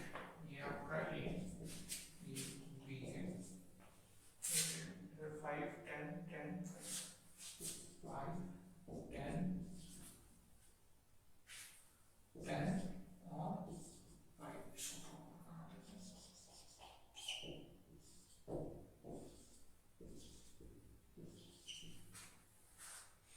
R1 R2 R3 R4, ये R1 है, ये आपका R3 है, ये R2 है और ये R4 है। इक्विवेलेंट निकालना, इक्विवेलेंट निकालना पहले R2 and R3 Rn parallel. कैसे पता है भाई पैरेलल में? सेम पॉइंट के बीच में कनेक्टेड है। ये पॉइंट अगर x से वायर से कनेक्टेड है, सेम पॉइंट x हो जाएगा, इधर x हो गया, ये अगर y है तो ये y हो जाएगा। तो ये भी x y के बीच में कनेक्टेड है, ये भी x y के बीच में कनेक्टेड है पैरेलल। तो R2 and R3 Rn parallel, तो इसलिए 1 by R equivalent is equal to 1 by R2 plus 1 by R3, 1 by 10 plus 1 by 10। आराम से आप स्लो करो with process. 10 1 plus 1 2 2 by 10 1 by R equivalent हो गया आपका, R equivalent हो जाएगा 10 by 2 equal to 5। तो ये 5 ओम हो गया आपका। अभी काम मेरा खत्म नहीं हुआ। अब इन दोनों को आप हटा सकते हो, इन दोनों का इक्विवेलेंट जो आया आपका R equivalent वो 5 ओम आया। तो इन दोनों को हटा के इसकी जगह 5 ओम पुट कर सकते हो, तो 5 ओम पुट कर सकते हैं। ये 5 हो गया, ये तो पहले से आपका R1 5 दिया हुआ है, R इक्विवेलेंट आपने निकाला है और R4 आपको दिया हुआ है। तो ये 5 ओम है, ये 5 ओम है और ये भी 5 ओम है। ये समझ आया? ओके। अब ऑब्वियसली ये तीनों एक जो करंट R1 में जाएगा वही करंट R इक्विवेलेंट में भी जाएगा और वही करंट आपका R4 में भी जाएगा। सेम करंट अगर जा रहा है तो वो सीरीज में, तो R1 R equivalent and R4 are in series। तो ये तीनों का सीरीज में है, तो फिर इनका R equivalent डैश कर देते हैं। R1 plus R equivalent plus R2 हो जाएगा 5 ओम 5 ओम 5 ओम is equal to 15 ओम। तो R equivalent dash is equal to 15 ओम। ये है आपका फाइनल आंसर। ओके, ये था क्वेश्चन नंबर 11 का ए और बी। ठीक है, ये आप लोग पहले आराम से लिख लो, फिर हम लोग देखेंगे क्वेश्चन नंबर 2।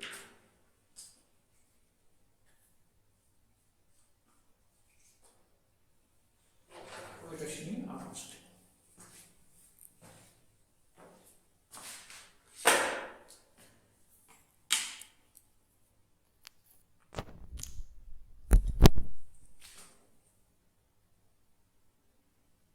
जो क्वेश्चन है वो आप लोग पहले से करके रखोगे, क्वेश्चन जो लिंक में गिवन है, फिर आप लोग को अटेम्प्ट करना ये सॉल्यूशन देखने का। आप पहले खुद अटेम्प्ट करो, फिर ये सॉल्यूशन देखना, आपको समझ आएगा क्या सही करो क्या गलत।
at which a device consumes energy is known as electrical power.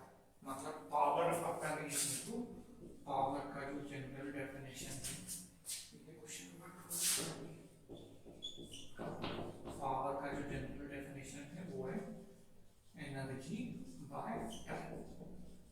तो किस रेट से, अगर इलेक्ट्रिकल पावर का बात करोगे आपको इलेक्ट्रिकल एनर्जी का बात कर देना है, क्योंकि पावर इलेक्ट्रिकल है तो एनर्जी भी इलेक्ट्रिकल हो जाएगा.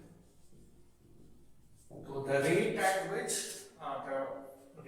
which a device consumes electrical energy is known as electrical power. क्योंकि टाइम से अगर आप किसी भी चीज को डिवाइड करोगे तो टर्म रेट आ जाता है. तो किस रेट से कोई डिवाइस इलेक्ट्रिकल एनर्जी कंज्यूम कर रहा है, यूज कर रहा है, उसको हम लोग इलेक्ट्रिकल पावर बोलते हैं.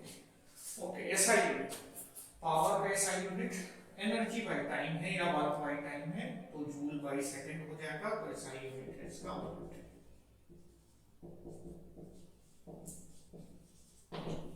ये था 12 का ए का वन. फिर इसका सेकंड क्वेश्चन जो है वो है two bulbs 100 watt 220 volt 60 watt are connected with parallel. दो बल्ब है, एक 100 वॉट का है, 220 वोल्ट, मतलब अगर सप्लाई आ रहा मतलब 220 वोल्ट सप्लाई आएगा तो 100 वॉट देगा. एक दूसरा 60 वॉट का है, वो भी 220 वोल्ट पे, मतलब 220 वोल्ट सप्लाई आएगा तो 60 वॉट देगा. Find the current drawn by the bulb from the mains. आपको बताना है कि ये दोनों बल्ब टोटल कितना करंट खींचेगा. अब पहले डायग्राम इस तरह के क्वेश्चन में ये एक बल्ब है, ये दूसरा बल्ब, ये दोनों आपका पैरेलल में कनेक्टेड है. कहाँ से कनेक्टेड है? एक ऑल्टरनेटिंग करंट का हम लोग अगर बनाते हैं तो इस तरह से बनाते हैं. आपको नहीं बनाना नहीं होगा, कोई इशू नहीं है उससे. ये सप्लाई है 220 वोल्ट है, ये 220 वोल्ट वाला बल्ब है जो 100 वॉट पावर देता है.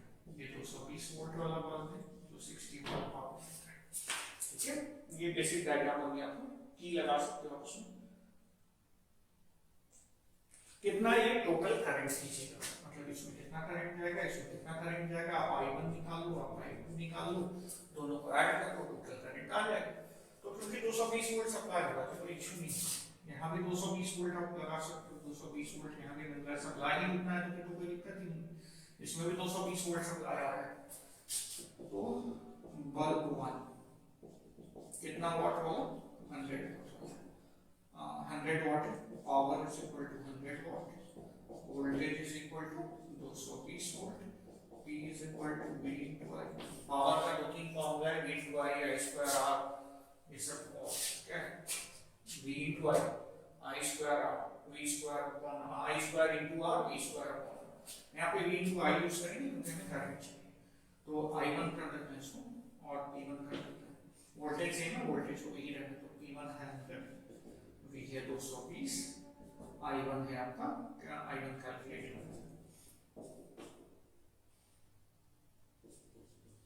511. I1 is equal to 5/11 ampere. ये हो गया पहला. दूसरा बल्ब 2 कितने वॉट का है, 60 वॉट का.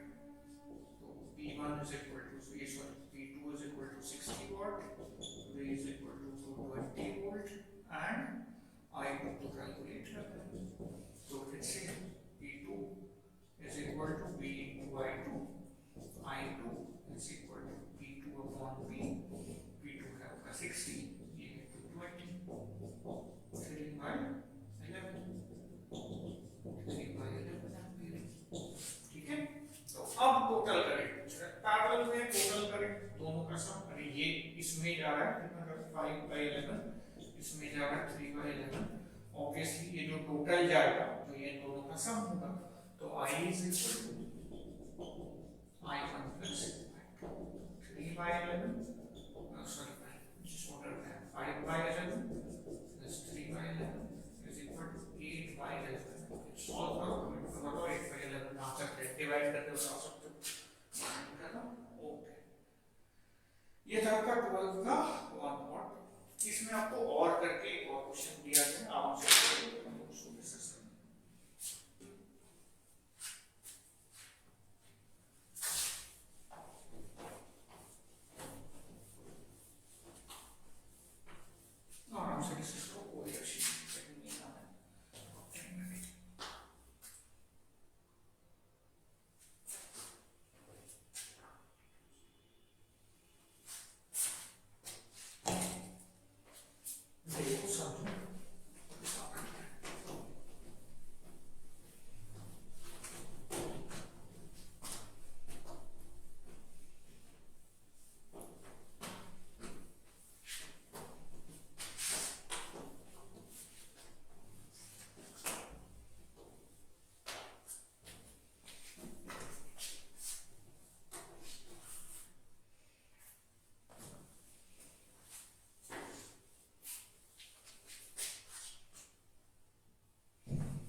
12 का और वाला जो पार्ट है, मतलब जिसमें आपको बी ऑप्शन दिया है, बी का पहला पार्ट,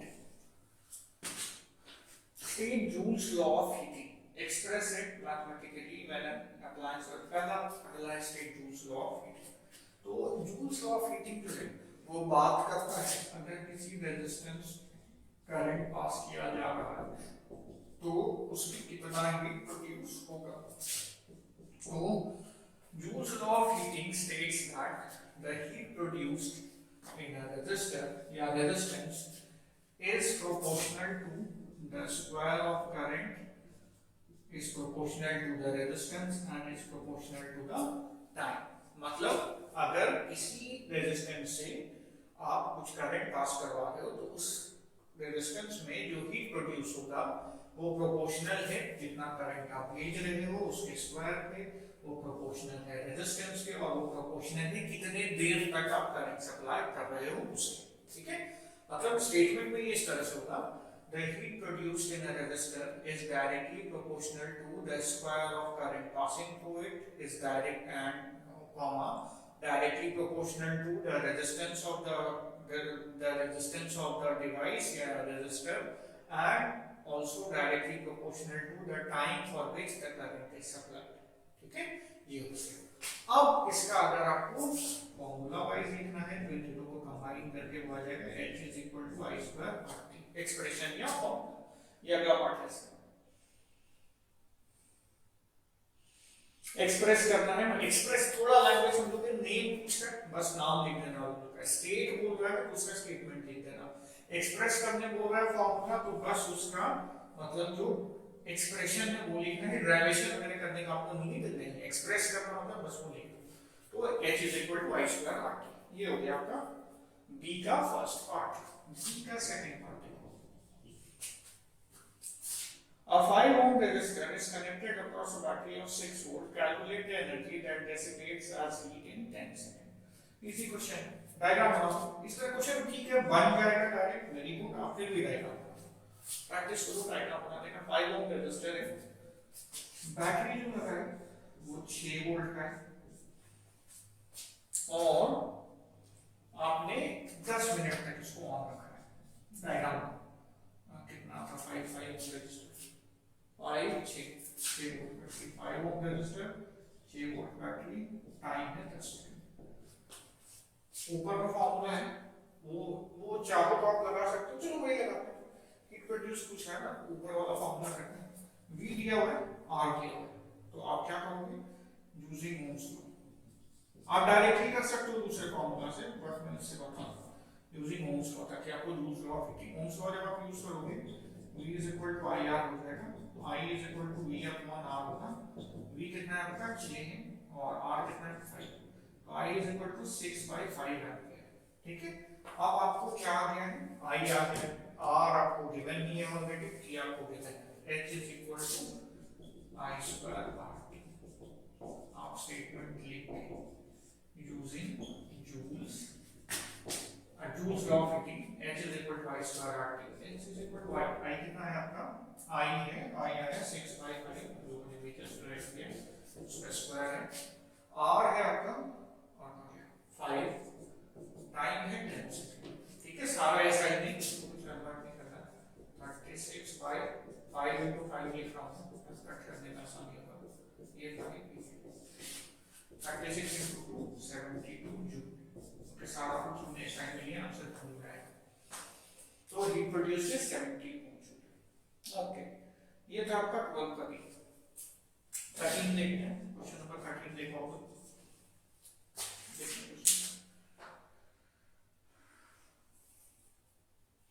ये थ्योरेटिकल क्वेश्चन है तो जल्दी देखो,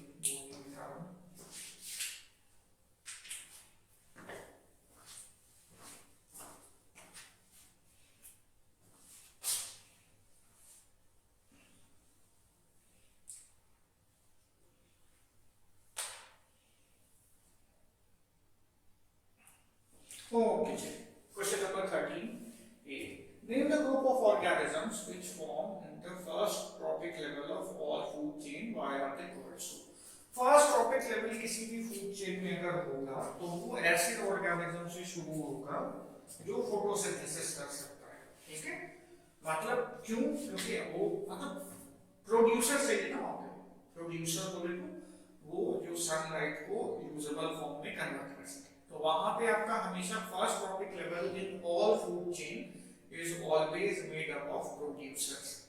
या प्रोड्यूसर का अगर आपको नाम लिखना है तो ग्रीन प्लांट्स, ग्रीन प्लांट इसलिए क्योंकि कुछ प्लांट ऐसे हैं जो ग्रीन नहीं होते हैं, एग्जांपल जानने का नहीं है, प्लस ब्लू ग्रीन एल्गी, ये दो तरह का मतलब कैटेगरी है।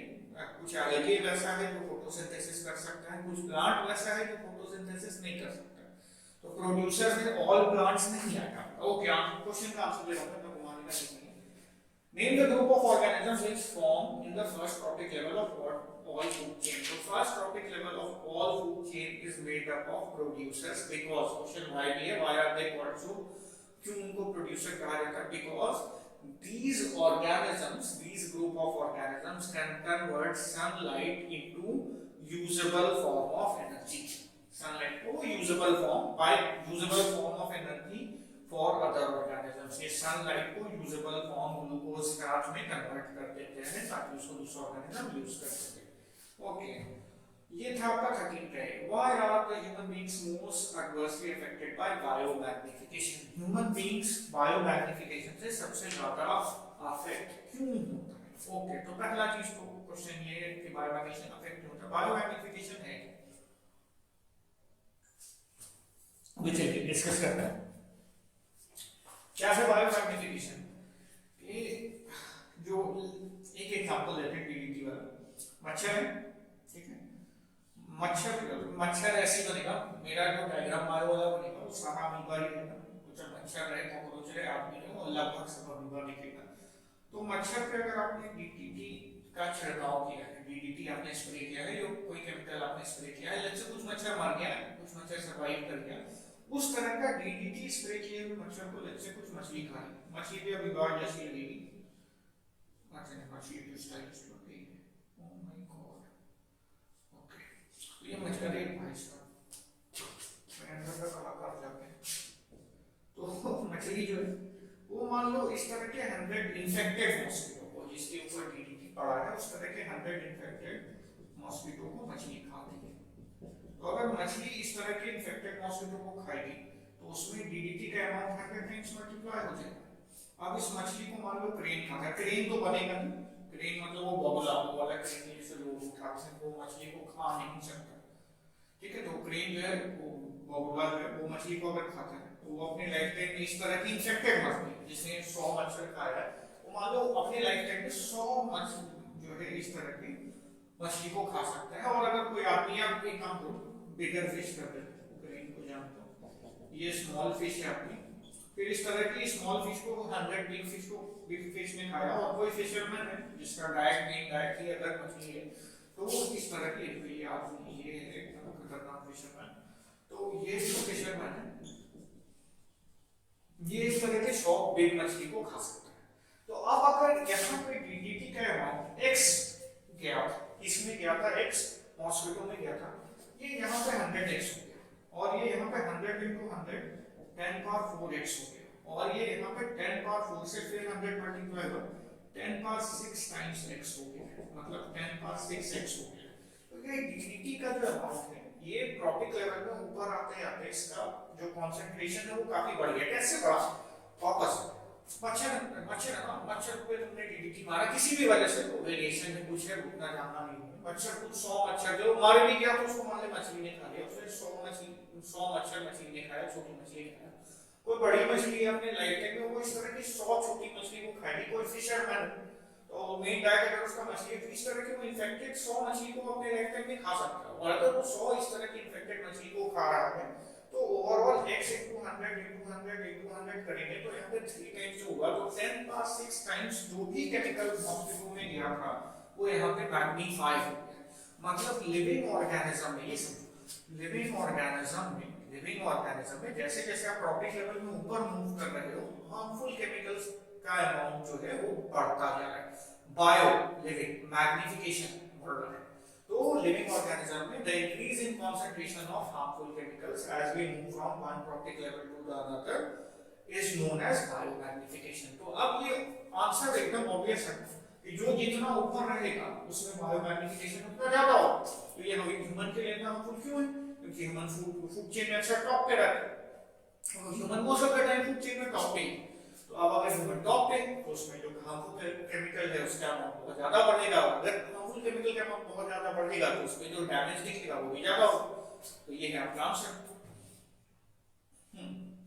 तो आंसर अब ये बायोमैग्निफिकेशन समझ में आ गया।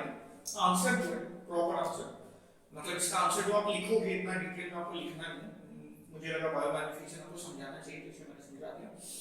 What are the human beings? Why are human beings most adversely affected by biomagnification? Answer बहुत सिंपल है, humans are on the top of the food chain and hence इसी तरह एग्जैक्ट इसी तरह का है, अपने लैंग्वेज में आप लिख सकते हो अगर आप लिख पा रहे हो इंग्लिश प्रॉपर। तो human beings are most adversely affected by biomagnification because they are on the top of the food chain, and since they are on the top of the food chain, the amount of harmful chemical is greatly increased. बस हो गया answer. Okay, 13 का C. State one ill effect of the absence of decomposers from a natural ecosystem. मतलब अगर किसी ecosystem में decomposers नहीं है तो क्या इशू होगा? तो आंसर बहुत सिंपल है, अगर डिकम्पोजर्स नहीं है तो न्यूट्रिएंट जो है वो आपका नहीं जा पाएगा। कहाँ नहीं जा पाएगा? जो भी उसका ओरिजिनल सोर्स है, अगर वो सॉइल से आया तो सॉइल में वापस नहीं जा पाएगा, क्योंकि अल्टीमेटली उसको ब्रेक डाउन करके डिकम्पोजर्स नहीं पहुंचाते हैं। तो बस क्या है इफेक्ट ये है, the nutrient cycle will never be completed या will not be completed properly. Absence बोल दिया ना, reduce बोलना तो ढंग से नहीं होता complete, अगर absence है तो complete लगभग होगा ही। तो the nutrient cycle will not be completed and hence the nutrient pool या amount of nutrient in soil and other sources will greatly decrease। मतलब अगर डिकम्पोजर है वो लेके जा ही नहीं पा रहा है, न्यूट्रिएंट डिकम्पोज ही नहीं, मतलब लिविंग ऑर्गेनिज्म मर गया बट उसको कोई सड़ाने वाला नहीं, गलाने वाला नहीं है, तो वो जो न्यूट्रिएंट है उसके बॉडी में जो उसने अपने लाइफ टाइम में कलेक्ट किया है, प्लांट खा के एनिमल खा के दूसरा, वो न्यूट्रिएंट अब सॉइल में वापस नहीं जा पाएगा। सॉइल में अगर वापस नहीं जा पाएगा तो न्यूट्रिएंट पूल जो है आपके सॉइल का वो खत्म हो जाएगा। तो the nutrient pool of the soil या जो भी जहां से भी आया है, एयर है, कुछ न्यूट्रिएंट ऐसा है जो एयर से आता है जिसमें आपका कार्बन वगैरह है, काफी कुछ है ऐसा, उतना डिटेल में नहीं जाना, नाइट्रोजन भी है। तो ये सब जो है तो वो अपने ओरिजिनल सोर्स तक पहुंच नहीं पाएगा। तो आंसर क्या है? Due to absence of decomposers the nutrient in the nutrient cycle will not be completed. बस इतना सा, ठीक है? या nutrients will not be able to return to their original source. ये हो गया 13 का सी। ओके, ये 13 के सी के बाद हमारा सेक्शन बी खत्म हो गया। सेक्शन बी खत्म हो गया। अब हम लोग थोड़ा डिस्कशन करेंगे सेक्शन सी का, जिसमें दो क्वेश्चन आपको दिया हुआ है और इसमें दोनों में ऑप्शन भी दिए हुए हैं। मतलब क्वेश्चन नंबर 14 में भी ऑप्शन है, क्वेश्चन नंबर 15 में भी ऑप्शन है। ये कंप्लीट करने के साथ ही आपका ये क्वेश्चन पेपर समाप्त हो जाएगा। इसके बाद आपको फिर देखना, फिर इसके बाद अगर एक और क्वेश्चन मैं लिंक में आपको दे दूंगा, उसको प्रैक्टिस कर लेना, अगला डिस्कशन उसका होगा।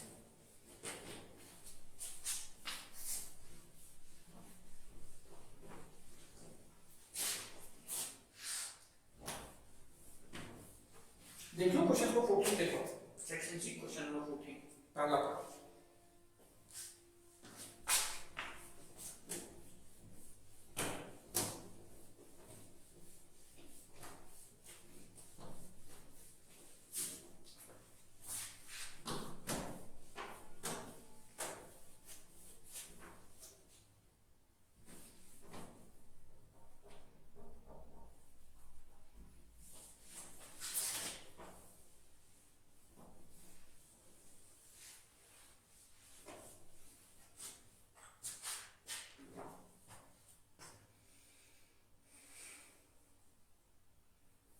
Okay, question number 14.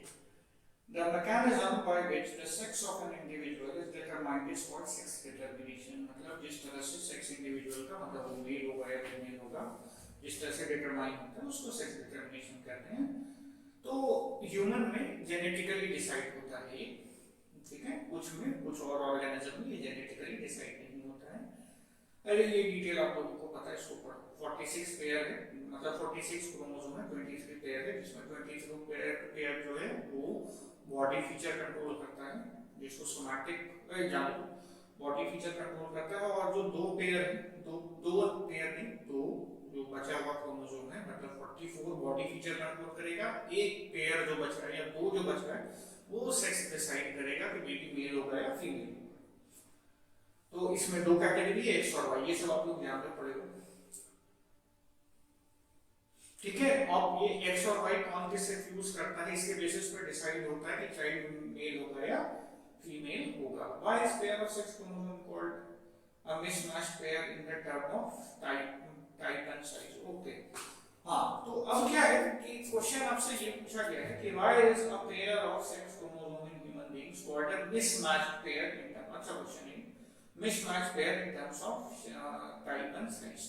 तो है क्या मिसमैच का मतलब ये जो दो तरह का क्रोमोसोम है ना एक्स और वाई, तो ये एक्स और वाई दोनों का शेप और साइज मतलब बाकी जो क्रोमोसोम का पेयर है तो 22 पेयर बच रहा है, तो इसका जो पेयर है तो मतलब अगर एक क्रोमोसोम इस तरह का है ये साइज का है तो दूसरा वाला भी इसी साइज का, सब कुछ लगभग सेम रहेगा, साइज सेम रहेगा, वेट सेम रहेगा, सब कुछ सेम रहेगा। ये कब होगा, दूसरा जो बॉडी वाला है।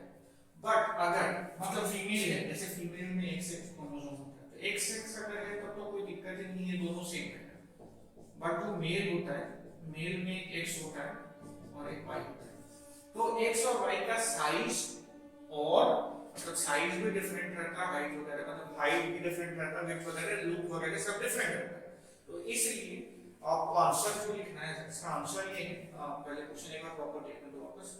Why is a pair of sex chromosome in human beings called a mismatched pair in the term of type and size? Because the sex chromosome in humans are of two different types, the X chromosome and Y chromosome. ठीक है? They both differ. Differ मतलब दोनों में difference है किसमें? तो they both differ in terms of size and दूसरा चीज क्या है? In the terms of size and look, and hence they are called mismatched pair। मतलब वो देखने में भी अलग है, साइज वाइज भी अलग है, दोनों आइडेंटिकल नहीं है बाकी बॉडी क्रोमोसोम का जो पेयर है उसके, तो इसलिए इसको हम लोग मिसमैच पेयर बोलते हैं। ये था आपका पहला। अरे भाई क्या अगला क्वेश्चन ये वाला हम लोग ऑलरेडी डिस्कस कर चुके हैं 14 का भी। आउट ऑफ मेल और female which of them has a perfect pair of sex chromosome? Perfect किसमें होगा, फीमेल में सेम है, तो फीमेल में अगर सेम है तो ये दोनों भी सेम होगा भाई, तो बाकी 22 पेयर तो पहले से ही सेम था और ये फीमेल में ये दोनों भी बिल्कुल सेम हो गया, तो ये दोनों पैटर्न ये 22 पेयर भी सेम था और ये दोनों भी सेम लुक है, साइज सेम है, देखने में एक जैसा है, तो ये बिल्कुल परफेक्ट हो गया। बट मेल में क्या होगा, 22 पेयर तो वही सेम होगा, 22 पेयर का जो क्रोमोसोम है बॉडी क्रोमोसोम वो सेम होगा, बट एक्स और वाई में डिफरेंसेस है, तो इस वजह से मेल में ये मिसमैच। हाँ, अब तो परफेक्ट पेयर का आंसर जो है perfect pair which of them will have a perfect pair, तो फीमेल या जो लड़की होगी, जो लिखो आप गर्ल लिखो फीमेल लिखो, लड़की मत लिखो, तो गर्ल लिखो या फीमेल लिखो, उसमें जो है perfect pair. Okay, in case of a perfect pair will the gamete produce be of the same kind और डिफरेंट काइंड, मतलब जो फीमेल गैमेट प्रोड्यूस करेगी वो सेम तरह का होगा या डिफरेंट तरह का होगा। फीमेल तो एक सेक्स है, एक सेक्स में क्या है कि ये जब गैमेट बनाएगी तो हाफ क्रोमोसोम नंबर हाफ हो जाता है, हैप्लॉइड हो जाता है, ये आप लोग जान रहे हैं। तो ये जब XX है तो ये बनाएगी तो इसमें एक तरह के गैमेट में भी X जाएगा, एक तरह के गैमेट में भी X जाएगा, तो ऑब्वियसली ये दोनों में सेम, बाकी 22 तो सेम गया ही है, इसमें 22 पेयर में से 22 इसमें गया है, अरे 22 प्लस X इसमें जाएगा, 22 प्लस X इसमें जाएगा, इसमें से 22 पेयर प्लस XX में से 22 प्लस X इसमें जाएगा, 22 प्लस X इसमें जाएगा, 22 तो सेम है ही और ये XX भी सेम है, तो इसका जो गैमेट बनेगा, जो गैमेट मतलब जो एग बनेगा, ओवा जो बनेगा वो सेम तरह का होगा। हाँ, तो परफेक्ट पेयर में एग जो है will the gametes produce be of the same kind or of different kind? तो answer is same kind। Okay,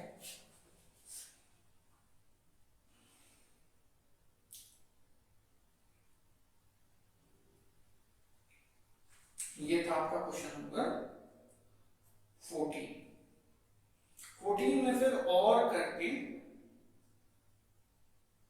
14 में एक और है, with the help of flow chart only show how sex is genetically determined in human beings. मतलब sex determination human में किस तरह से होता है ये आप लोगों को जेनेटिकली बताना है। मतलब जेनेटिकली सेक्स डिटर्मिनेशन जो होता है ह्यूमंस में वो किस तरह से होता है ये देखो। आपको वही 22x और 22y वाला करना है। आप लोग बनाओ, फिर मैं बनाता हूँ, फिर इसके बाद है क्वेश्चन नंबर 15। क्वेश्चन देख लो पहले आराम से।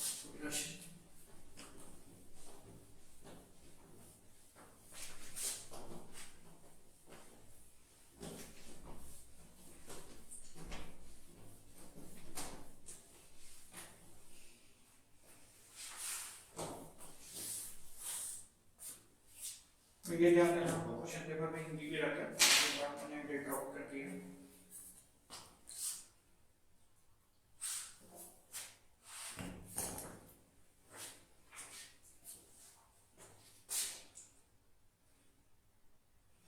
ओके, तो फ्लो चार्ट के थ्रू आपको बताना है सेक्स डिटर्मिनेशन ह्यूमन में कैसे होता है।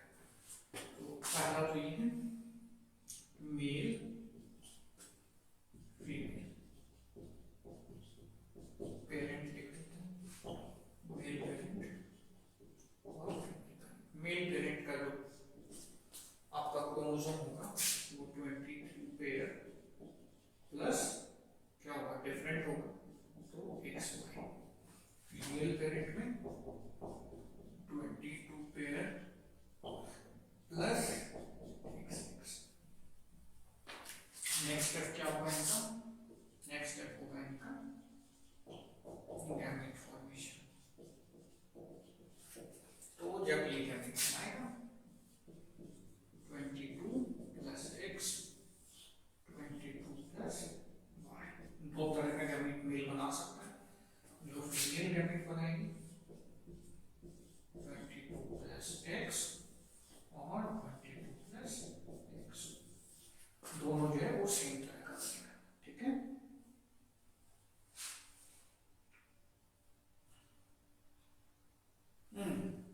करना क्या है फिर वो फाइनल करते हैं, कंबाइन करोगे, ये इससे कंबाइन कर सकता है, ये इससे भी कंबाइन कर सकता है, ये इन दोनों से कंबाइन कर सकता है, ये इससे कंबाइन कर सकता है, ये इससे भी कंबाइन कर सकता है। यही पॉसिबिलिटी है। ये 22 प्लस एक्स 22 प्लस एक्स वाले से कंबाइन अगर करेगा तो क्या हो जाएगा, 22 पेयर वापस रिक्रिएट हो गया और प्लस आपका x बन गया। ठीक है, ये 22 ये इससे ये अगर इससे कंबाइन करेगा वापस 22 पेयर बन गया और इधर भी x है इधर भी x है तो 22 पेयर प्लस x बन गया। ये 22y वाला अगर इससे कंबाइन करेगा तो 22 पेयर प्लस xy बनेगा, क्योंकि इधर x है इधर y। x जनरली पहले लिखा जाता है, y x लिखोगे कोई बहुत इशू नहीं है, बट x जनरली y से पहले लिखा जाता है, कन्वेंशन तरीका जनरली यही है। ये इससे कंबाइन करेगा ये 22 पेयर प्लस xy बन जाएगा। ये हो गया आपका। तो अब क्या करना है, सेक्स डिटर्मिनेशन बताना। तो ये जो दोनों में अगर x x है, ये अभी जस्ट हम लोगों ने डिस्कशन किया, तो ये हो जाएगी आपकी फीमेल और ये दोनों जो है ये हो जाएगा male. This is your answer.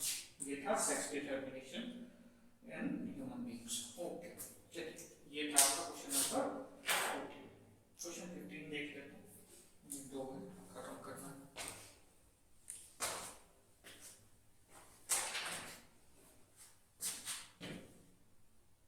ये यहाँ पे आपको लिखना है क्वेश्चन 15, आप देखो ये जाएगा जाइगोट 22 पेयर प्लस x वाला बना। तो ठीक है, वो देखना जरूरी नहीं। क्वेश्चन 15 देखो,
student fixes a sheet of white paper on a drawing board using student है तो पढ़ नहीं रहा मैं ट्रांसलेशन कर रहा हूँ आपके ऊपर स्टूडेंट है उसने व्हाइट पेपर लगाया बोर्ड पे और उस पर एक बार मैग्नेट रखा उस पर कुछ आयरन डाला और उसके बाद जो है वो देखा कि जब उसको टैप कर रहे तो पैटर्न बन गया तो draw diagram to show this pattern of iron filings तो क्वेश्चन नंबर 3 का पहला पार्ट काफी सिंपल डायग्राम बना के ये देखो कि किस तरह का पैटर्न बनेगा तो ये बन गया आपका कार्डबोर्ड ये है मैग्नेट और जो पैटर्न बनेगा वो इस तरह का बनेगा मैग्नेटिक फील्ड लाइंस होगा तो ये आपका पैटर्न बन जाएगा ठीक है ओके ये था आपका क्वेश्चन नंबर 15 का वन नहीं है sorry draw the magnetic field lines of a bar magnet showing the poles of magnet as well as the direction bar magnet बना दो उसका डायरेक्शन बताना काफी सिंपल है ये हो गया bar magnet इधर हो गया नॉर्थ इधर हो गया साउथ नॉर्थ से मैग्नेटिक फील्ड लाइंस निकलता है साउथ में जाता है बस इतना सा करना है आपको ध्यान रखना है मैग्नेटिक फील्ड लाइन को क्रॉस करना मैग्नेटिक फील्ड लाइन एक दूसरे को क्रॉस नहीं करता है अगर लग रहा है क्रॉस कर दिया तो वो तुम लोग मत करते ठीक है ये इधर नॉर्थ से निकलेगा इधर साउथ में जाएगा ये बन गया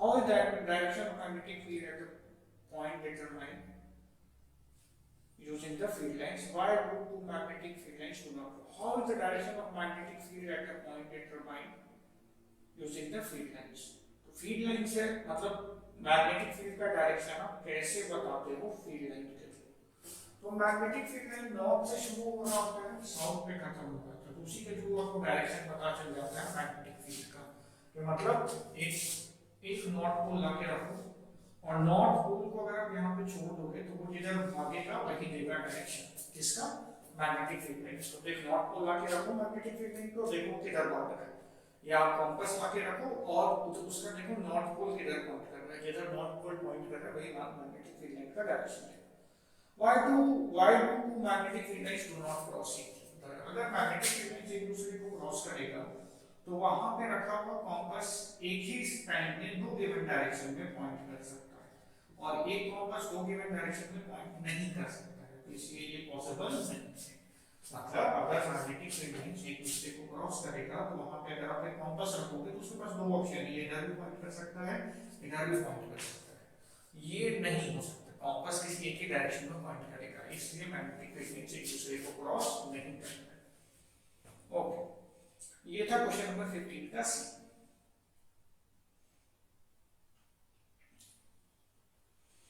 और करके इसमें एक और क्वेश्चन भी है how are magnetic field lines of a bar magnet drawn using a small compass needle draw one magnetic field line each on both sides of the magnet compass use करके आप ये कैसे ड्रॉ करोगे इस तरह से प्रॉपर बनाओ ये लास्ट क्वेश्चन है आपका लास्ट अगर इधर नॉर्थ है इधर साउथ है तो ये इस तरह से जाता है कॉम्पास जो होता है ना उसका पॉइंटी एंड जो होता है वो आपका ये एक पॉइंटी एंड होगा और एक अगला वाला साइड होगा तो इस तरह से जाएगा जो ये साइड है आपका ये साउथ रहता है और पॉइंटी एंड जो रहता है वो नॉर्थ रहता है तो नॉर्थ से अवे भागेगा तो ये इस तरह से जाता है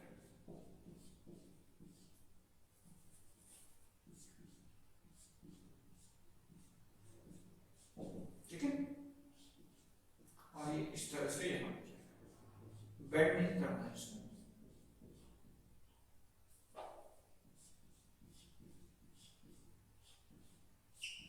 तो ये बन गया आपका magnetic field lines compass use करके मतलब ये तो मैंने बोर्ड पे बनाया बाकी और कॉम्पास रखोगे तो ये पैटर्न को फॉलो करता है ये वाला साइड जो है ये इधर पॉइंट करेगा यहाँ पे और ये एरो जो है आपका साउथ की तरफ पॉइंट करता है ये काफी बेंड किया हुआ रहता है ठीक है ये हो गया आपका और magnetic field lines of drawn using compass needle अच्छा हाउ है पहले तो मैंने ड्रॉ कर लिया पहले मैंने इसका सेकंड पार्ट कर लिया how are magnetic field lines of a bar magnet drawn using a small compass needle ये किस तरह से आप ड्रॉ करोगे तो वही है कि आप जो है place the needle near the north pole of a magnet, ठीक है। और जिस डायरेक्शन में वो पॉइंट कर रहा है वो आप रफली यहाँ पे ड्रॉ करो, फिर उसको मतलब place the needle near the north pole of a magnet and slowly move it towards the south pole, ठीक है, and keep drawing the direction in which the needle points and join these drawings together to get the magnetic field. मतलब क्या है, आप compass को लाके north pole के पास रखोगे, फिर आप देखोगे कि वो कॉम्पास कैसे कैसे पॉइंट कर रहा है, जैसे वो पॉइंट कर रहा है उसको बना लो, फिर थोड़ा दूर ले जाओगे और देखोगे कि वो किस पैटर्न को फॉलो कर रहा है। जो पैटर्न बनते जाएगा उस पैटर्न को आपको कॉपी पेस्ट देख देख के बनाते जाना है, और आप जब उस पैटर्न को ज्वाइन करोगे तो आपको क्या मिल जाएगा, मैग्नेटिक फील्ड लाइंस मिल जाएगा विद डायरेक्शन। ये था आपका क्वेश्चन नंबर 15 का बी, और ये हो गया आपका क्वेश्चन पेपर खत्म। क्वेश्चन कोड 31 क्वेश्चन कोड खत्म हो गया 2022 10th सीबीएसई, ओके। और 31 2 3 मैं पहले डिस्कस कर चुका हूँ, तो अब जो बच रहा है वो एक और है, वो काफी सिमिलर है 31 2 3 और 31 2 में मुझे काफी कॉमन क्वेश्चंस दिखे हैं, इसलिए ये मैं नहीं डिस्कस करूंगा। क्वेश्चन कुछ डिफरेंट रहे तो डिस्कस करने का कोई पॉइंट है। तो ये हो गया आपका 2022 का क्वेश्चन पेपर डिस्कशन। एक और क्वेश्चन पेपर मैं नीचे लिंक में आपको दे दूंगा 2021 का या 2023 का सैंपल पेपर, जो भी आपको डिस्कशन करना है। सैंपल पेपर का कुछ सॉल्यूशन दिया रहता है तो आप तो खुद से भी पढ़ के समझ सकते हो, तो कोई ऐसा क्वेश्चन पेपर देना है जिसका सॉल्यूशन नहीं दिया हो, ताकि मैं डिस्कशन करूं तो आपको वो मिल जाए, ठीक है। तो वो आप लोग मैं देख लेता हूँ किसका सॉल्यूशन, मैं वो लिंक में दे दूंगा, और अगर लिंक में नहीं दिया है तो आपको कमेंट करके बता देना कि नेक्स्ट कौन सा क्वेश्चन आप लोग डिस्कशन करवाना चाहते हो। That's it, thank you.